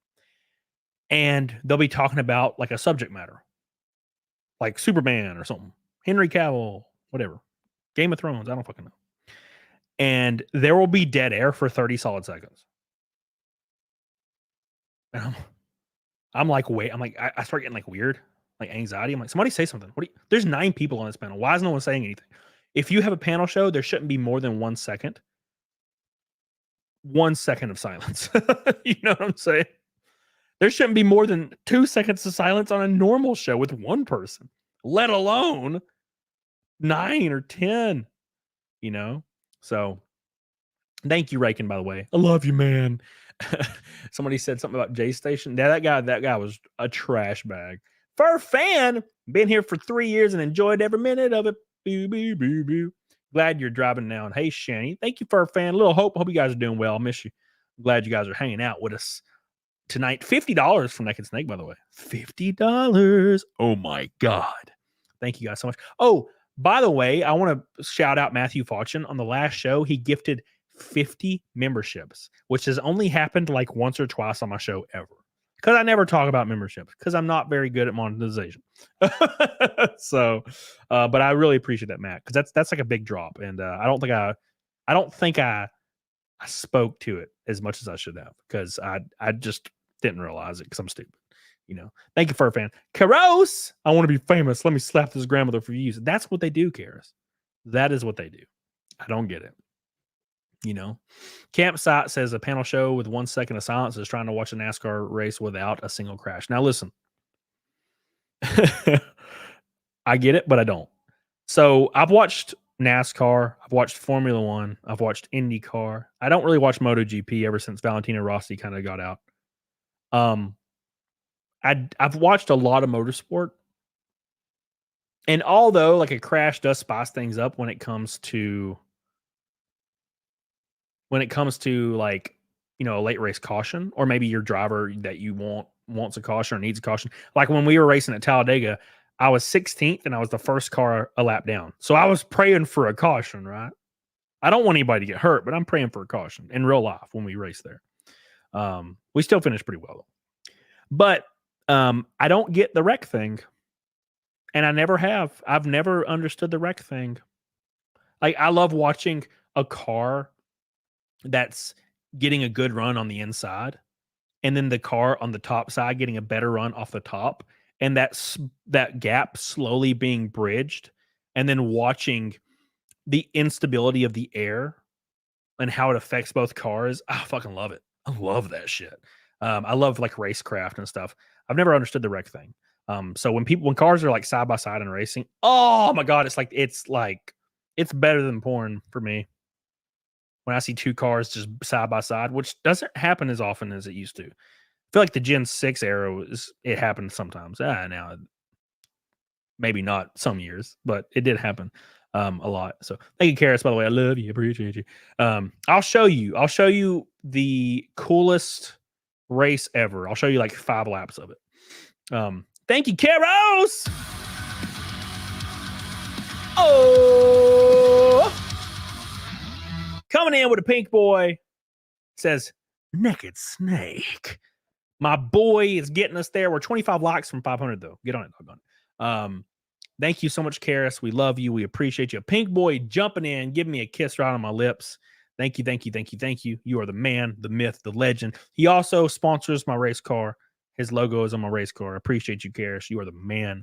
If anybody else wants to jump on the car, feel free to DM me. It's kind of aimed at content creators, and it's aimed at sharing and spreading social media growth. Because Tim, he retweets my tweets often, and it helps people with followings on social media. So that's kind of what it's aimed at, and it's super cheap. Thank you, Karis. We love you, my friend. We appreciate you, dude. Naked Snake. We're 4 cents away.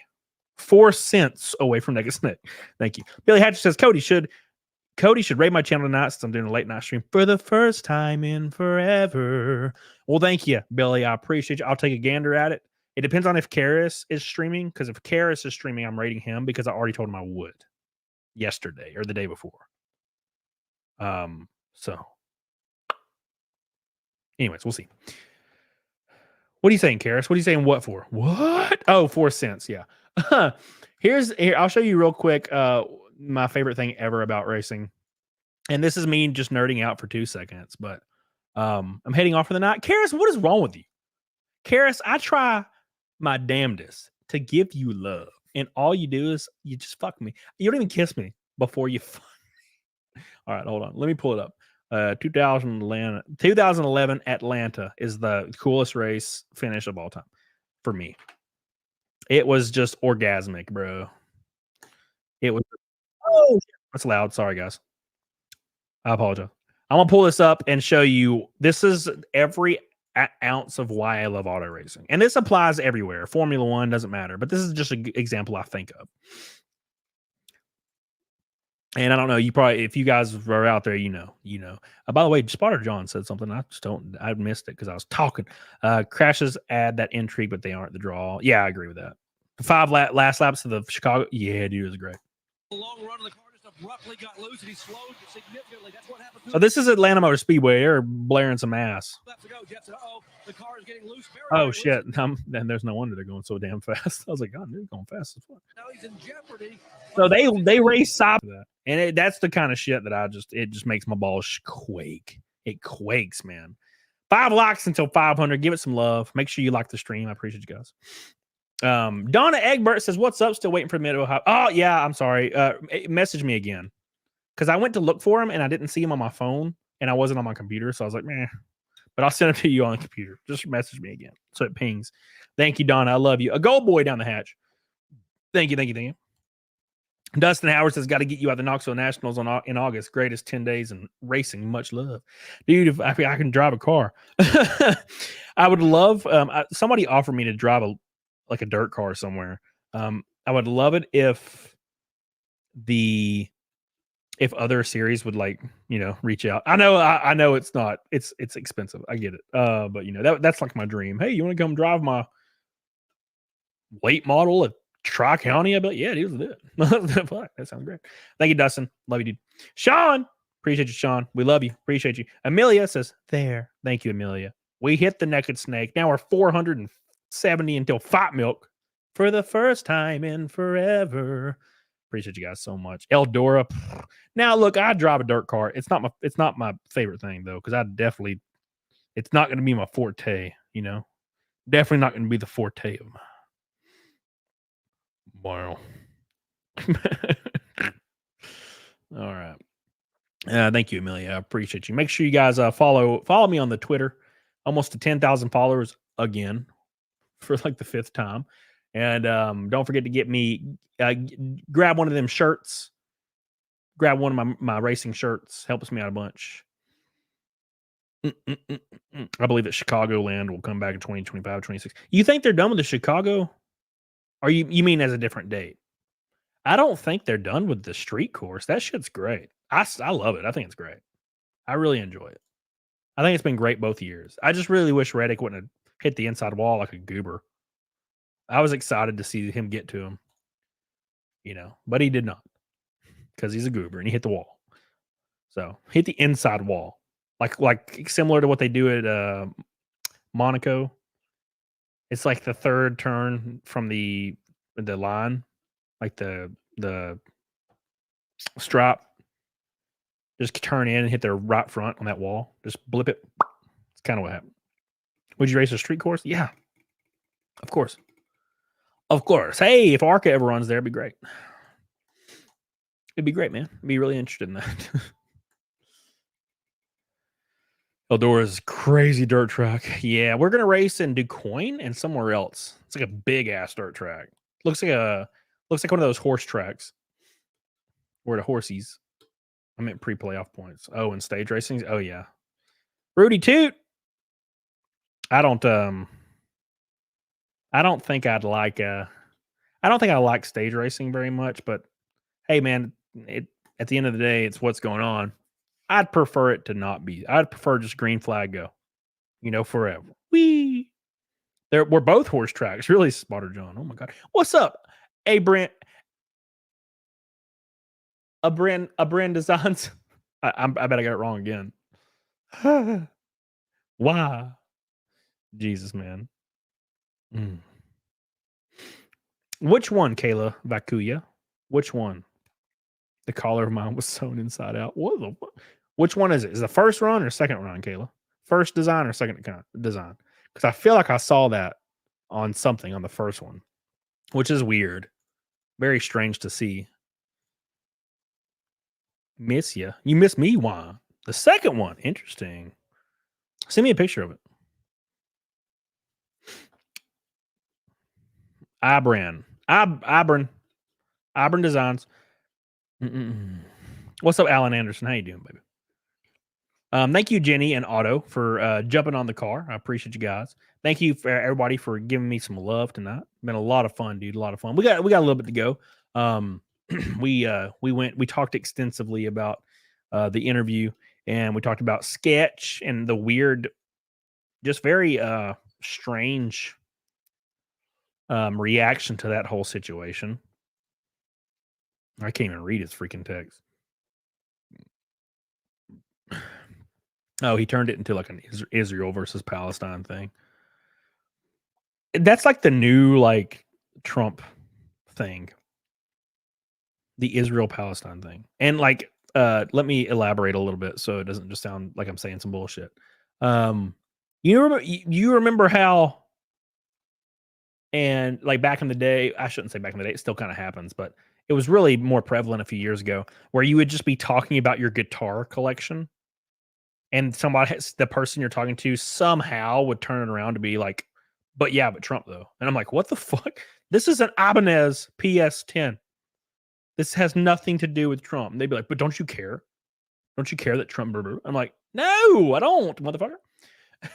You know what I'm saying? Like Israel thing. You're like, yeah, here's my my Ibanez PS10, and it's like, yeah, that's a cool guitar, but don't you care that people are bombing children? And I'm like, no. This is an Ibanez PS10. It's a guitar. Yeah, but still. I'm like, yeah, but still. Like, don't you care? I'm like, no, and neither do you, because you're in my house, you're in a collared shirt, and we're drinking, and I'm showing you my guitar collection. You also don't care. You just say you do. Shut your mouth. You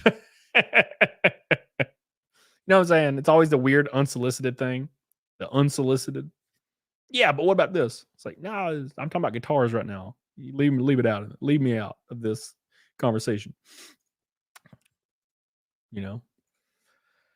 I haven't studied what the approved opinion is yet, so no, don't include me. Oh man. I talk about NASCAR and they bring up Trump. I'm like, how did we end up here? That's kind of gotten better because I think NASCAR kind of separated themselves from all that shit for a while. But then Trump came to Charlotte. So, but I think they don't. I don't think they have any objection to any political figure coming. You know, American political figure.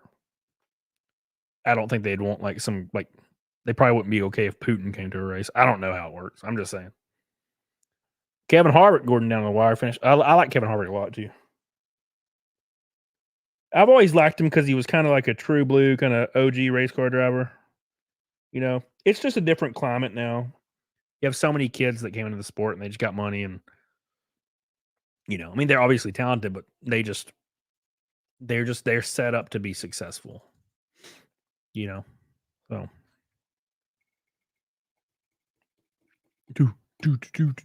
I'm pouting. I'm not pouting. What the hell?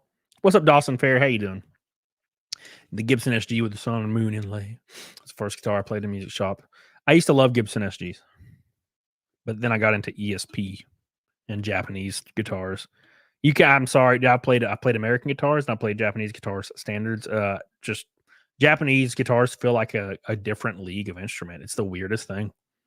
I've played Gibson, like $7,000 Gibson Les Paul Super Death Edition, you know, USA made, and they felt like a $700 guitar. And I've played ESP guitars that are $3,000 or $2,000, and they feel like a virtuoso, is that the right word? Like instrument meant for you know, that thing. It's weird. It's hard to say. So it's hard to say, man. Those Japanese, they care a lot about their craftsmanship.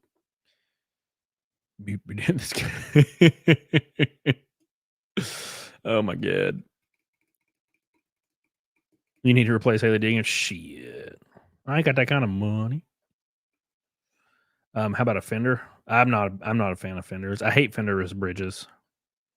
I think my favorite Fender I've played was like a Mexican Strat. I've played American Strats and their bridges. I hate their bridges. I just can't stand the bridges. And I've never been a fan of single coil. I know you can get humbuck and shit. I've just never really been a fan of Fender. I don't know why. They just never felt right to me.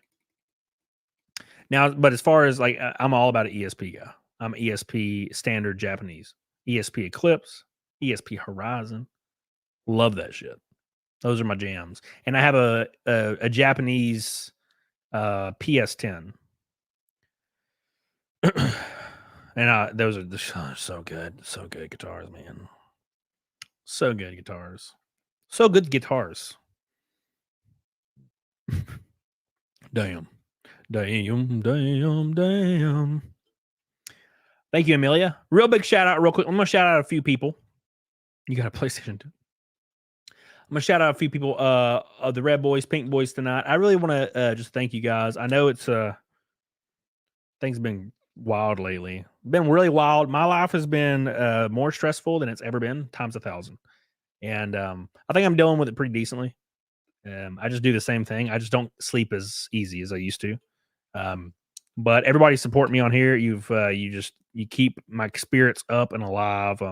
Whether it's liking the stream, picking up one of my shirts, or throwing a membership or super chat, or just hanging out. I really appreciate it because it's been stressful, especially the last 2 weeks. That have been crazy. So I appreciate that. Thank you, Billy Hatcher. I love you. I appreciate you. Thank you, Jenny. I love you. Thank you, Otto Ramel. Thank you so much, dude. Jenny again. Thank you. Jenny again. Thank you. Karis, my boy. I really appreciate those drops. They literally saved my ass. So I appreciate that. Racing ain't easy.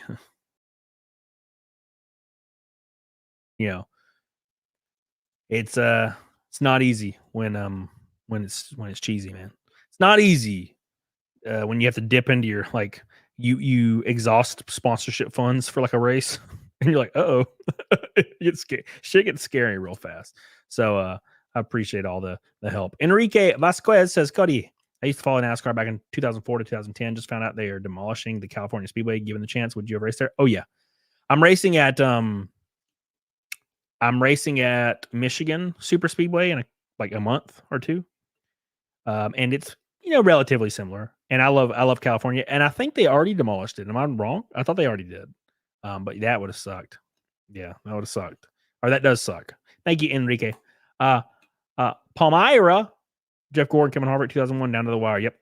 A good one. And I mean, obviously the cliche pick, Kurt Busch and Ricky Craven. Great.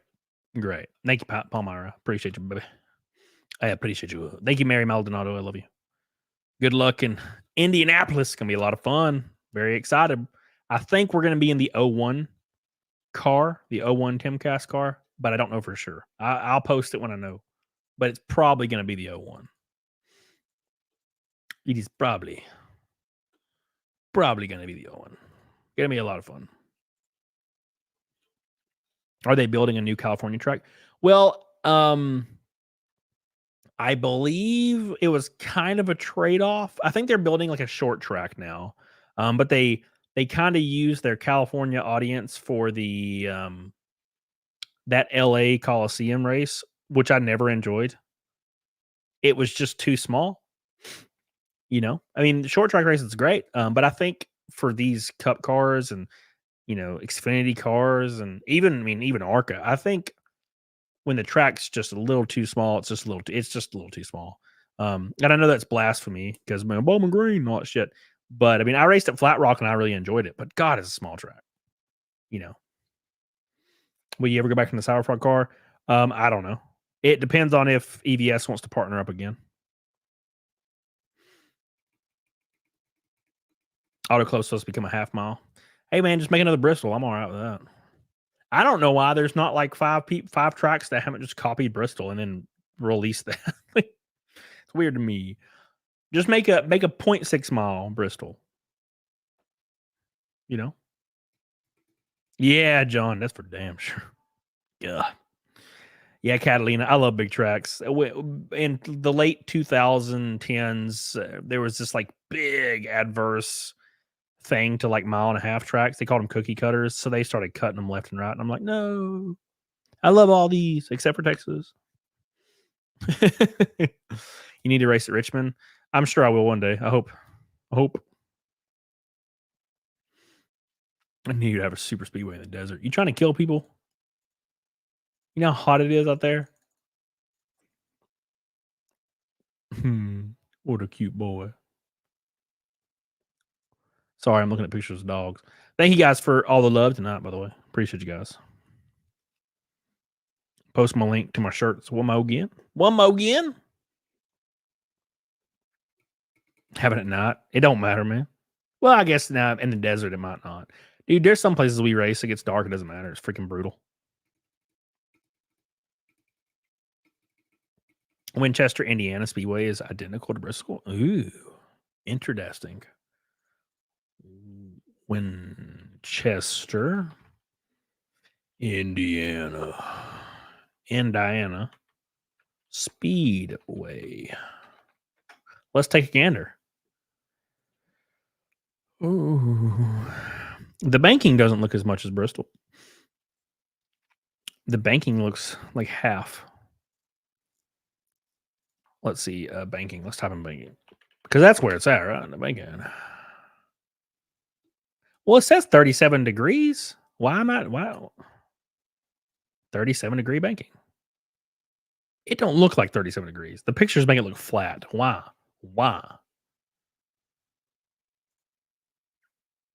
That's so strange.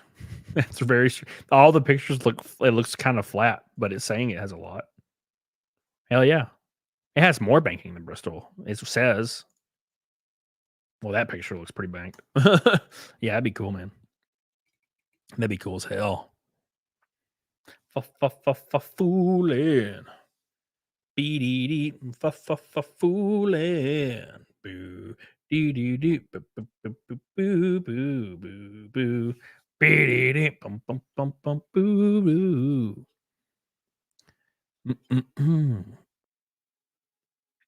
Andrew says, why didn't I push back when he said he's on a Camelot stream? You should know I'm a degenerate. That's not what I mean by getting started on the degeneracy. So talking about like Tinder on stream is not what people are meaning when they say I got Nick into degeneracy. What they mean is I got Nick into like swinging and like hookers and strippers and all that shit. And I've never partaken in any of those things in my life. That's what I'm saying. That's what people meant. They didn't mean that he just talked about like ass cheeks on his stream. That's not what they were talking about. And they also they said in the same breath that I also got him into drugs. And I had never even tried a drug when I met Nick. I've never even tried one, you know, except for like a gummy in Denver. And that was after I met Nick. And it was like a gummy in Denver, Colorado. It was wild. That was years ago, though. Is that fool? Yeah, I don't know why I'm singing freaking Def Leppard, dude. Make sure you guys like the stream. I appreciate you. Love you. Appreciate you. Throwing it back to when you almost beat Jeremy Mayfield in the Grand National Series race last year. I mean, I outran him a couple times, but Jeremy, I feel like Jeremy, if his car wasn't like on fucking point, he'd just pull off and just call it a day, you know? But I mean, he's talented as hell. Nick's done stuff. Nick's done the stuff. Palmyra says, I told you this before, smaller tracks, Stafford Motor Speedway or Lime Rock up in New England. You have a sponsor right here. We just helped sponsor Aether in Paradise. He just won. Hell yeah, dude. Hey, we can do it anywhere, boy. Look at the schedule. See if you'd want to come to one. We can make it happen, dude. Thank you, Palmyra. I appreciate you. I love you. Yeah. Such a nice chunky riff. All right, boys, we're going to do Naked Snake. I appreciate all the love tonight. Appreciate all the fun. We've had a lot of people hanging out tonight. It was a lot of fun.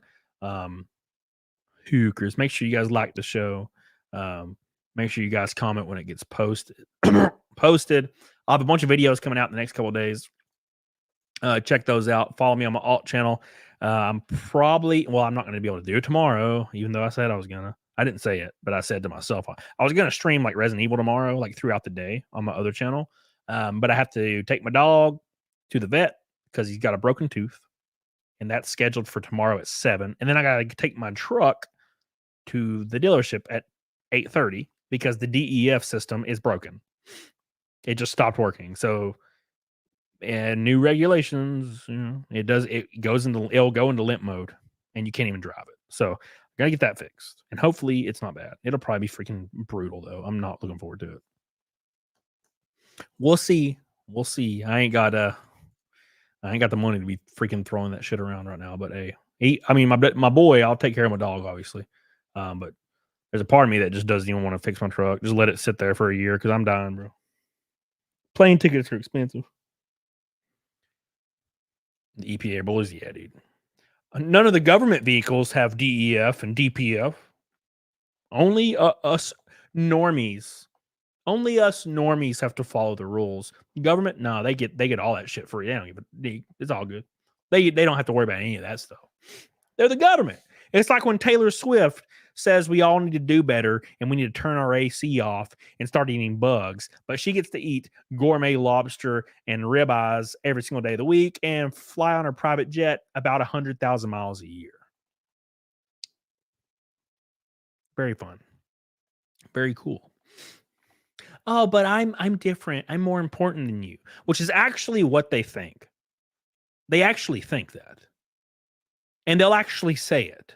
They'll be like, oh, well, I have a large voice and I can bring influence. That's what they'll say. And what they are saying is, yeah, but you're normal and I'm better. That's what they mean. So it's gross, but that's just life. Thank you, Palmyra. Love you. Palmyra.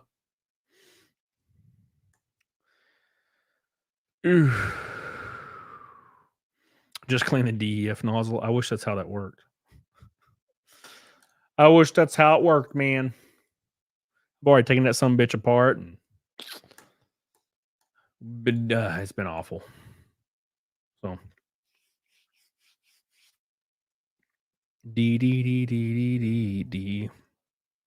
Boo boo. Trash talking Taylor Swift. Yeah, that's weird, man. It's very strange. The same politicians that tell you shouldn't fly on planes 4 times a day. But it's different, though. They're better than you. It's gross. It's gross behavior. That's the one thing. Like, you can agree or disagree with climate change, whatever. You know, I don't think about it. I have too many things that's important in my life. But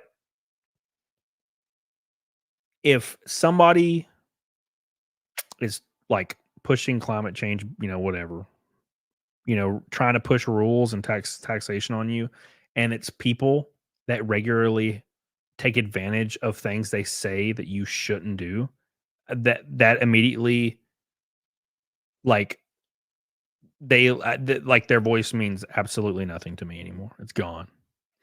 Completely gone. Yeah, so I just gotta know if it's really there. It is not that hard. Message deleted. Listen, message deleted. I'm gonna tell you something. I gotta tell you something from the bottom of my heart.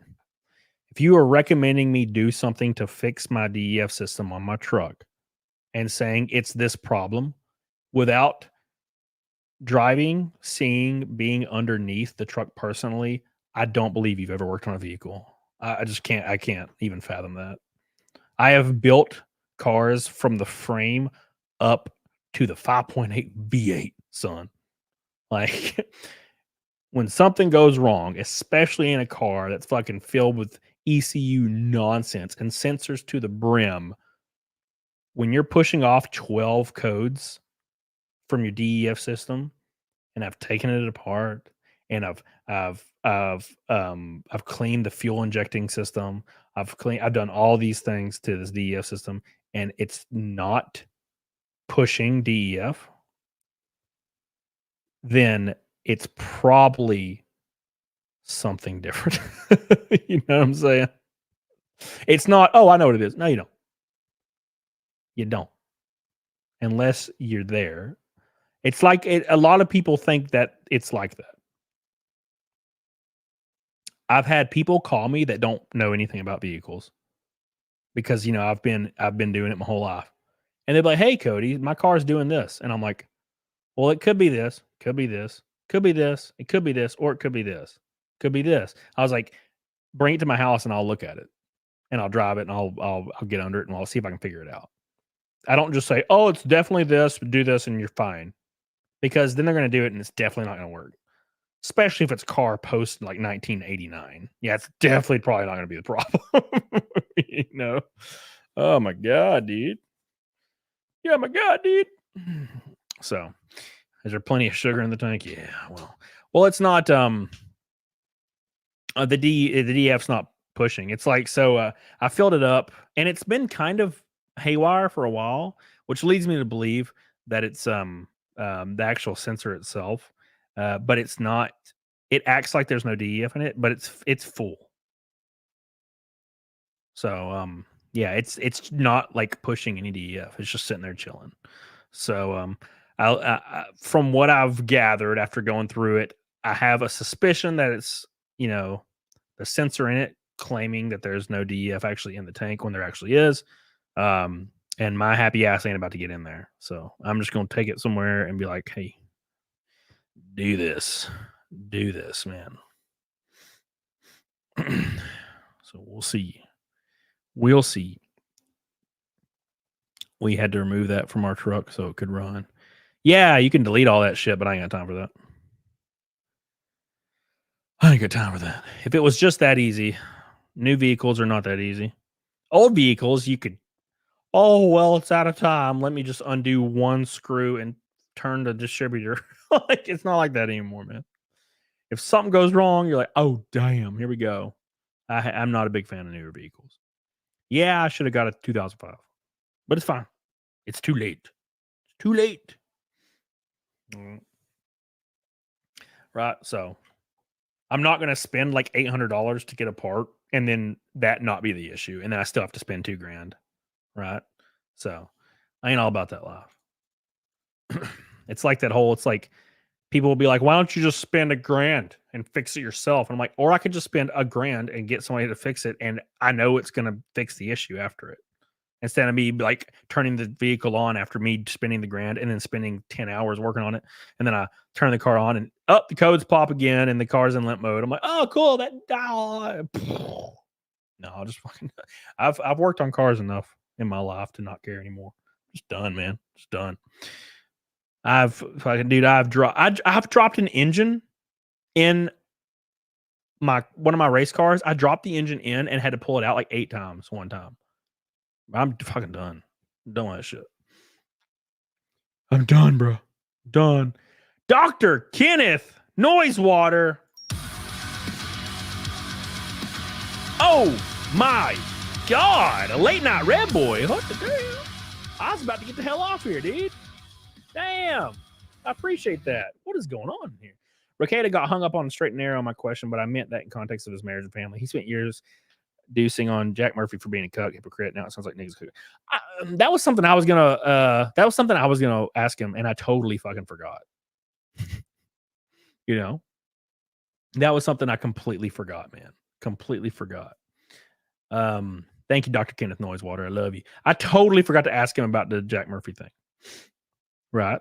Thank you so much. I love you. Let me put you on the car again. You're already on there. Times dose. Dr. Kenneth Noisewater. Give him some love. Thank you, my friend. Appreciate you. Yeah, that was one thing I wanted to. There were so many times where Nick was talking for about 5 minutes, and I'm like, I'm gonna ask him this shit, and then I totally forgot. Damn. Thank you, my friend. I appreciate you.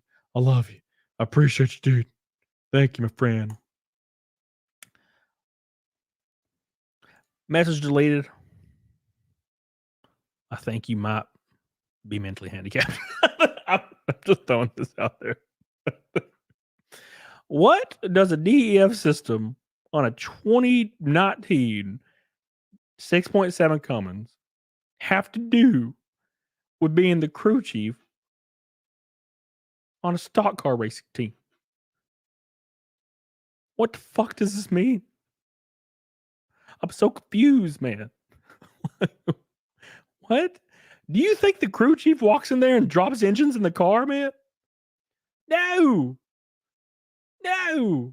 They show up on race day and they come out of the hauler at practice. They don't do nothing. What do you think they do? What's wrong with you? Jesus, man. You're killing me. You're killing me today. All right. Krista McGough. Look at this. I feel like I haven't seen you forever. And look at that. Krista McGough is on the car. My boy. My boy. I think you've been on every damn car this year. And you just got on the IRP car. Oof, oof, oof.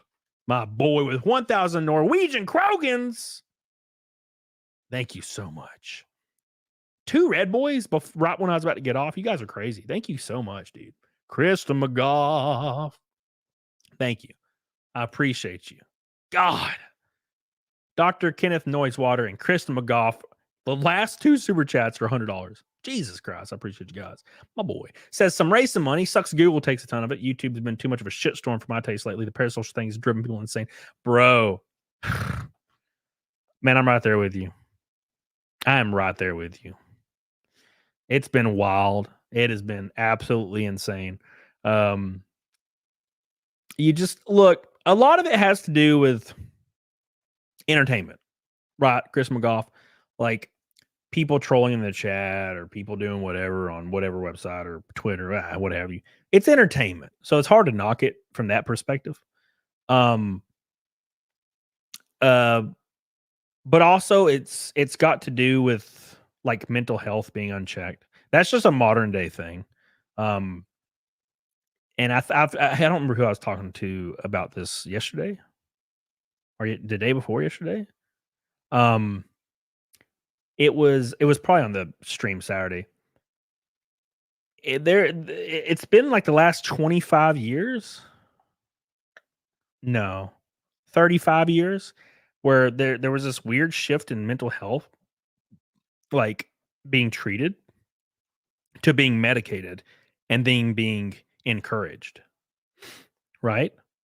So you have these people that don't necessarily mean to like kind of get unhinged, but it has to do with A, it's entertainment for them, which I totally get. And B, the lack of like filter because you're struggling with mental health. Right? So I don't, that's why I've never knocked people that go crazy as fuck. You know, the only time it gets a little too overboard is when they start getting you swatted and shit. That's kind of like lame. Obviously, I think anybody would agree that it's lame. But then again, it's them being hindered by mental health. So it's like it's kind of hard to knock on people like that, and it sucks because there should be some kind of outlet or resource. And I think there's more so in entertainment nowadays, whereas people struggling that before would do it in person. They would have to build up the courage to do it in person. And, you know, that's when you would have people attacking like people in bands or people attacking people in, you know, on the street from like TV shows or something. They would attack those people because that was kind of like, that was their outlet. It was their obsessive outlet. And that's kind of where the chat has become such an easy like target for that, because people can use that as their outlet. And to be fair, this day and age, that's probably the best option, because, you know, you can say some bullshit and you can get it out of your system and you, like, you know, call it a W and go to sleep. Or it's a little bit better than like attacking somebody in real life. That's kind of better. You know, people would do that to like football and like college teams and football teams and like NFL and MLB, and you know what I'm saying? So I think in that aspect we're a little bit better. But also it's kind of like comes from the other direction where we don't treat mental health anymore at all. We encourage mental health. You know what I'm saying? Like we really encourage it now instead of discouraging and encouraging like therapy and treatment. Right. So I think a lot of people get like viciously mad at trolls, and I'm like, I don't think a lot of them can really control it. It's kind of like a, you know, it's just a thing. It's an outlet. So I don't try to go too hard. And also, like, dude, I was a fat kid growing up. I was a reject. No one liked me, so I got bullied a lot. So that also doesn't bother me at all. You can tell like when streamers that were like cool kids growing up, when they start streaming and like every negative comment, they spend all day just like fighting with people in their comment section. It's because they never really got bullied or yelled at or shit. So they don't get it. It's like, dude, people just say stuff, man. It's whatever.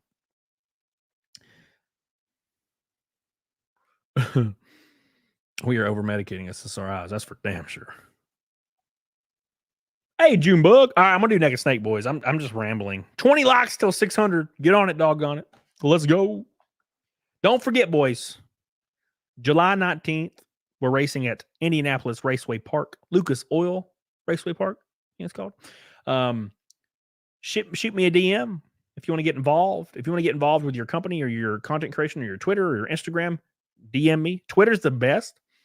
You can tie it all in with Twitter. And I have a lot of good partners on Twitter that can help push out messages and stuff. So email me, DM me, all that stuff.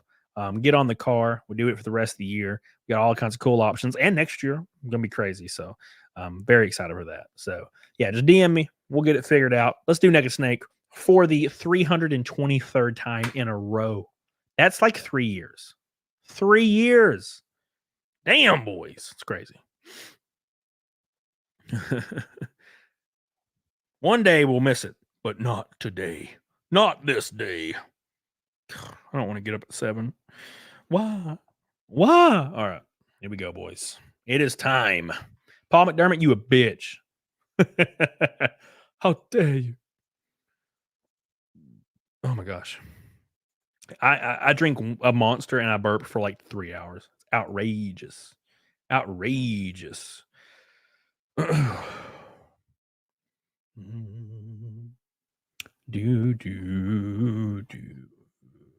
Do.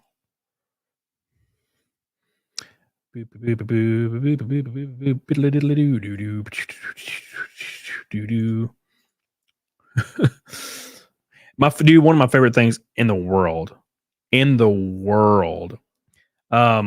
when people try to give you advice on racing and you can read like the wording and lingo in their advice and you 100% know that they have no idea what they're talking about. And it reminds me of when people try to give me advice on like YouTube. And that was always one of the most frustrating things.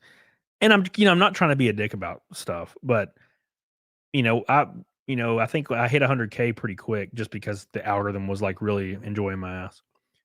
And there would be people that would DM me and they would be like, you should do reaction streams to music, reaction videos to music. And I'm like, what? What?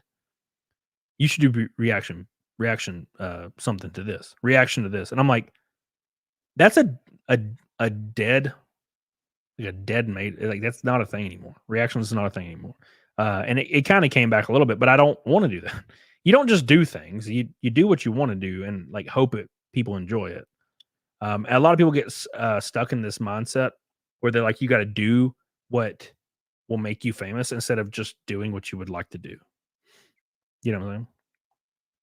It's always so strange. I'll try that, Brannigan. Thank you. Just react right now. Flawed does that. Yeah, Flawed does good. But yeah, I mean, there's a lot of people that, hey, you should stream. Dude, I had people telling me to stream Fortnite because it was like the game at that time. I'm like, I'm not, what? What are you doing? What do you mean? What are you doing? I don't get it. Yeah, I agree, Carrie. I completely agree to that. All right, boys. Make sure you like the show. We're gonna do Naked Snake, and then I'm gonna raid. Boop. Let's look.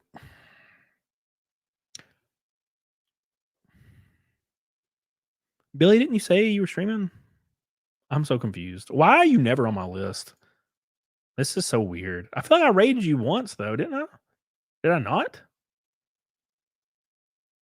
You don't see me? No, I never did. I'll take a screenshot and show your ass. You're not on. You're never on here. Billy, let me see if. Hold on. Let me see if you're on my homepage. Maybe I can like manually do it. There's King Queso. King Queso's not on my list either, though. That's weird. He usually is always on my list. He's not on my list right now. King Queso. You said to my channel? Yeah. Yeah, you're on my recent searches. Yes, I'm subscribed. Yeah, it says you're playing Tasmanian the Tiger. Or no, it doesn't. It says you're scheduled to play it. What the hell's Tasmanian the Tiger, by the way? Let me do Naked Snake. Here we go. I'm going to do Naked Snake. Damn. All right, here we go, boys. You guys ready? You ready for Naked Snake for the 332nd, 323rd time? Here it goes. Let's do it, boys. Once again, we've made it to Naked Snake. Richard Tate, what's up, buddy? Here we go. Here we go. Hope you guys are ready, boys.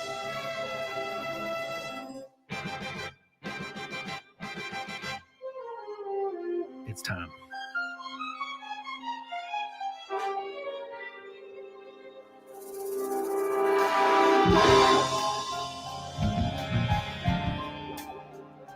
You guys ready to see my slick back hair?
You guys ready?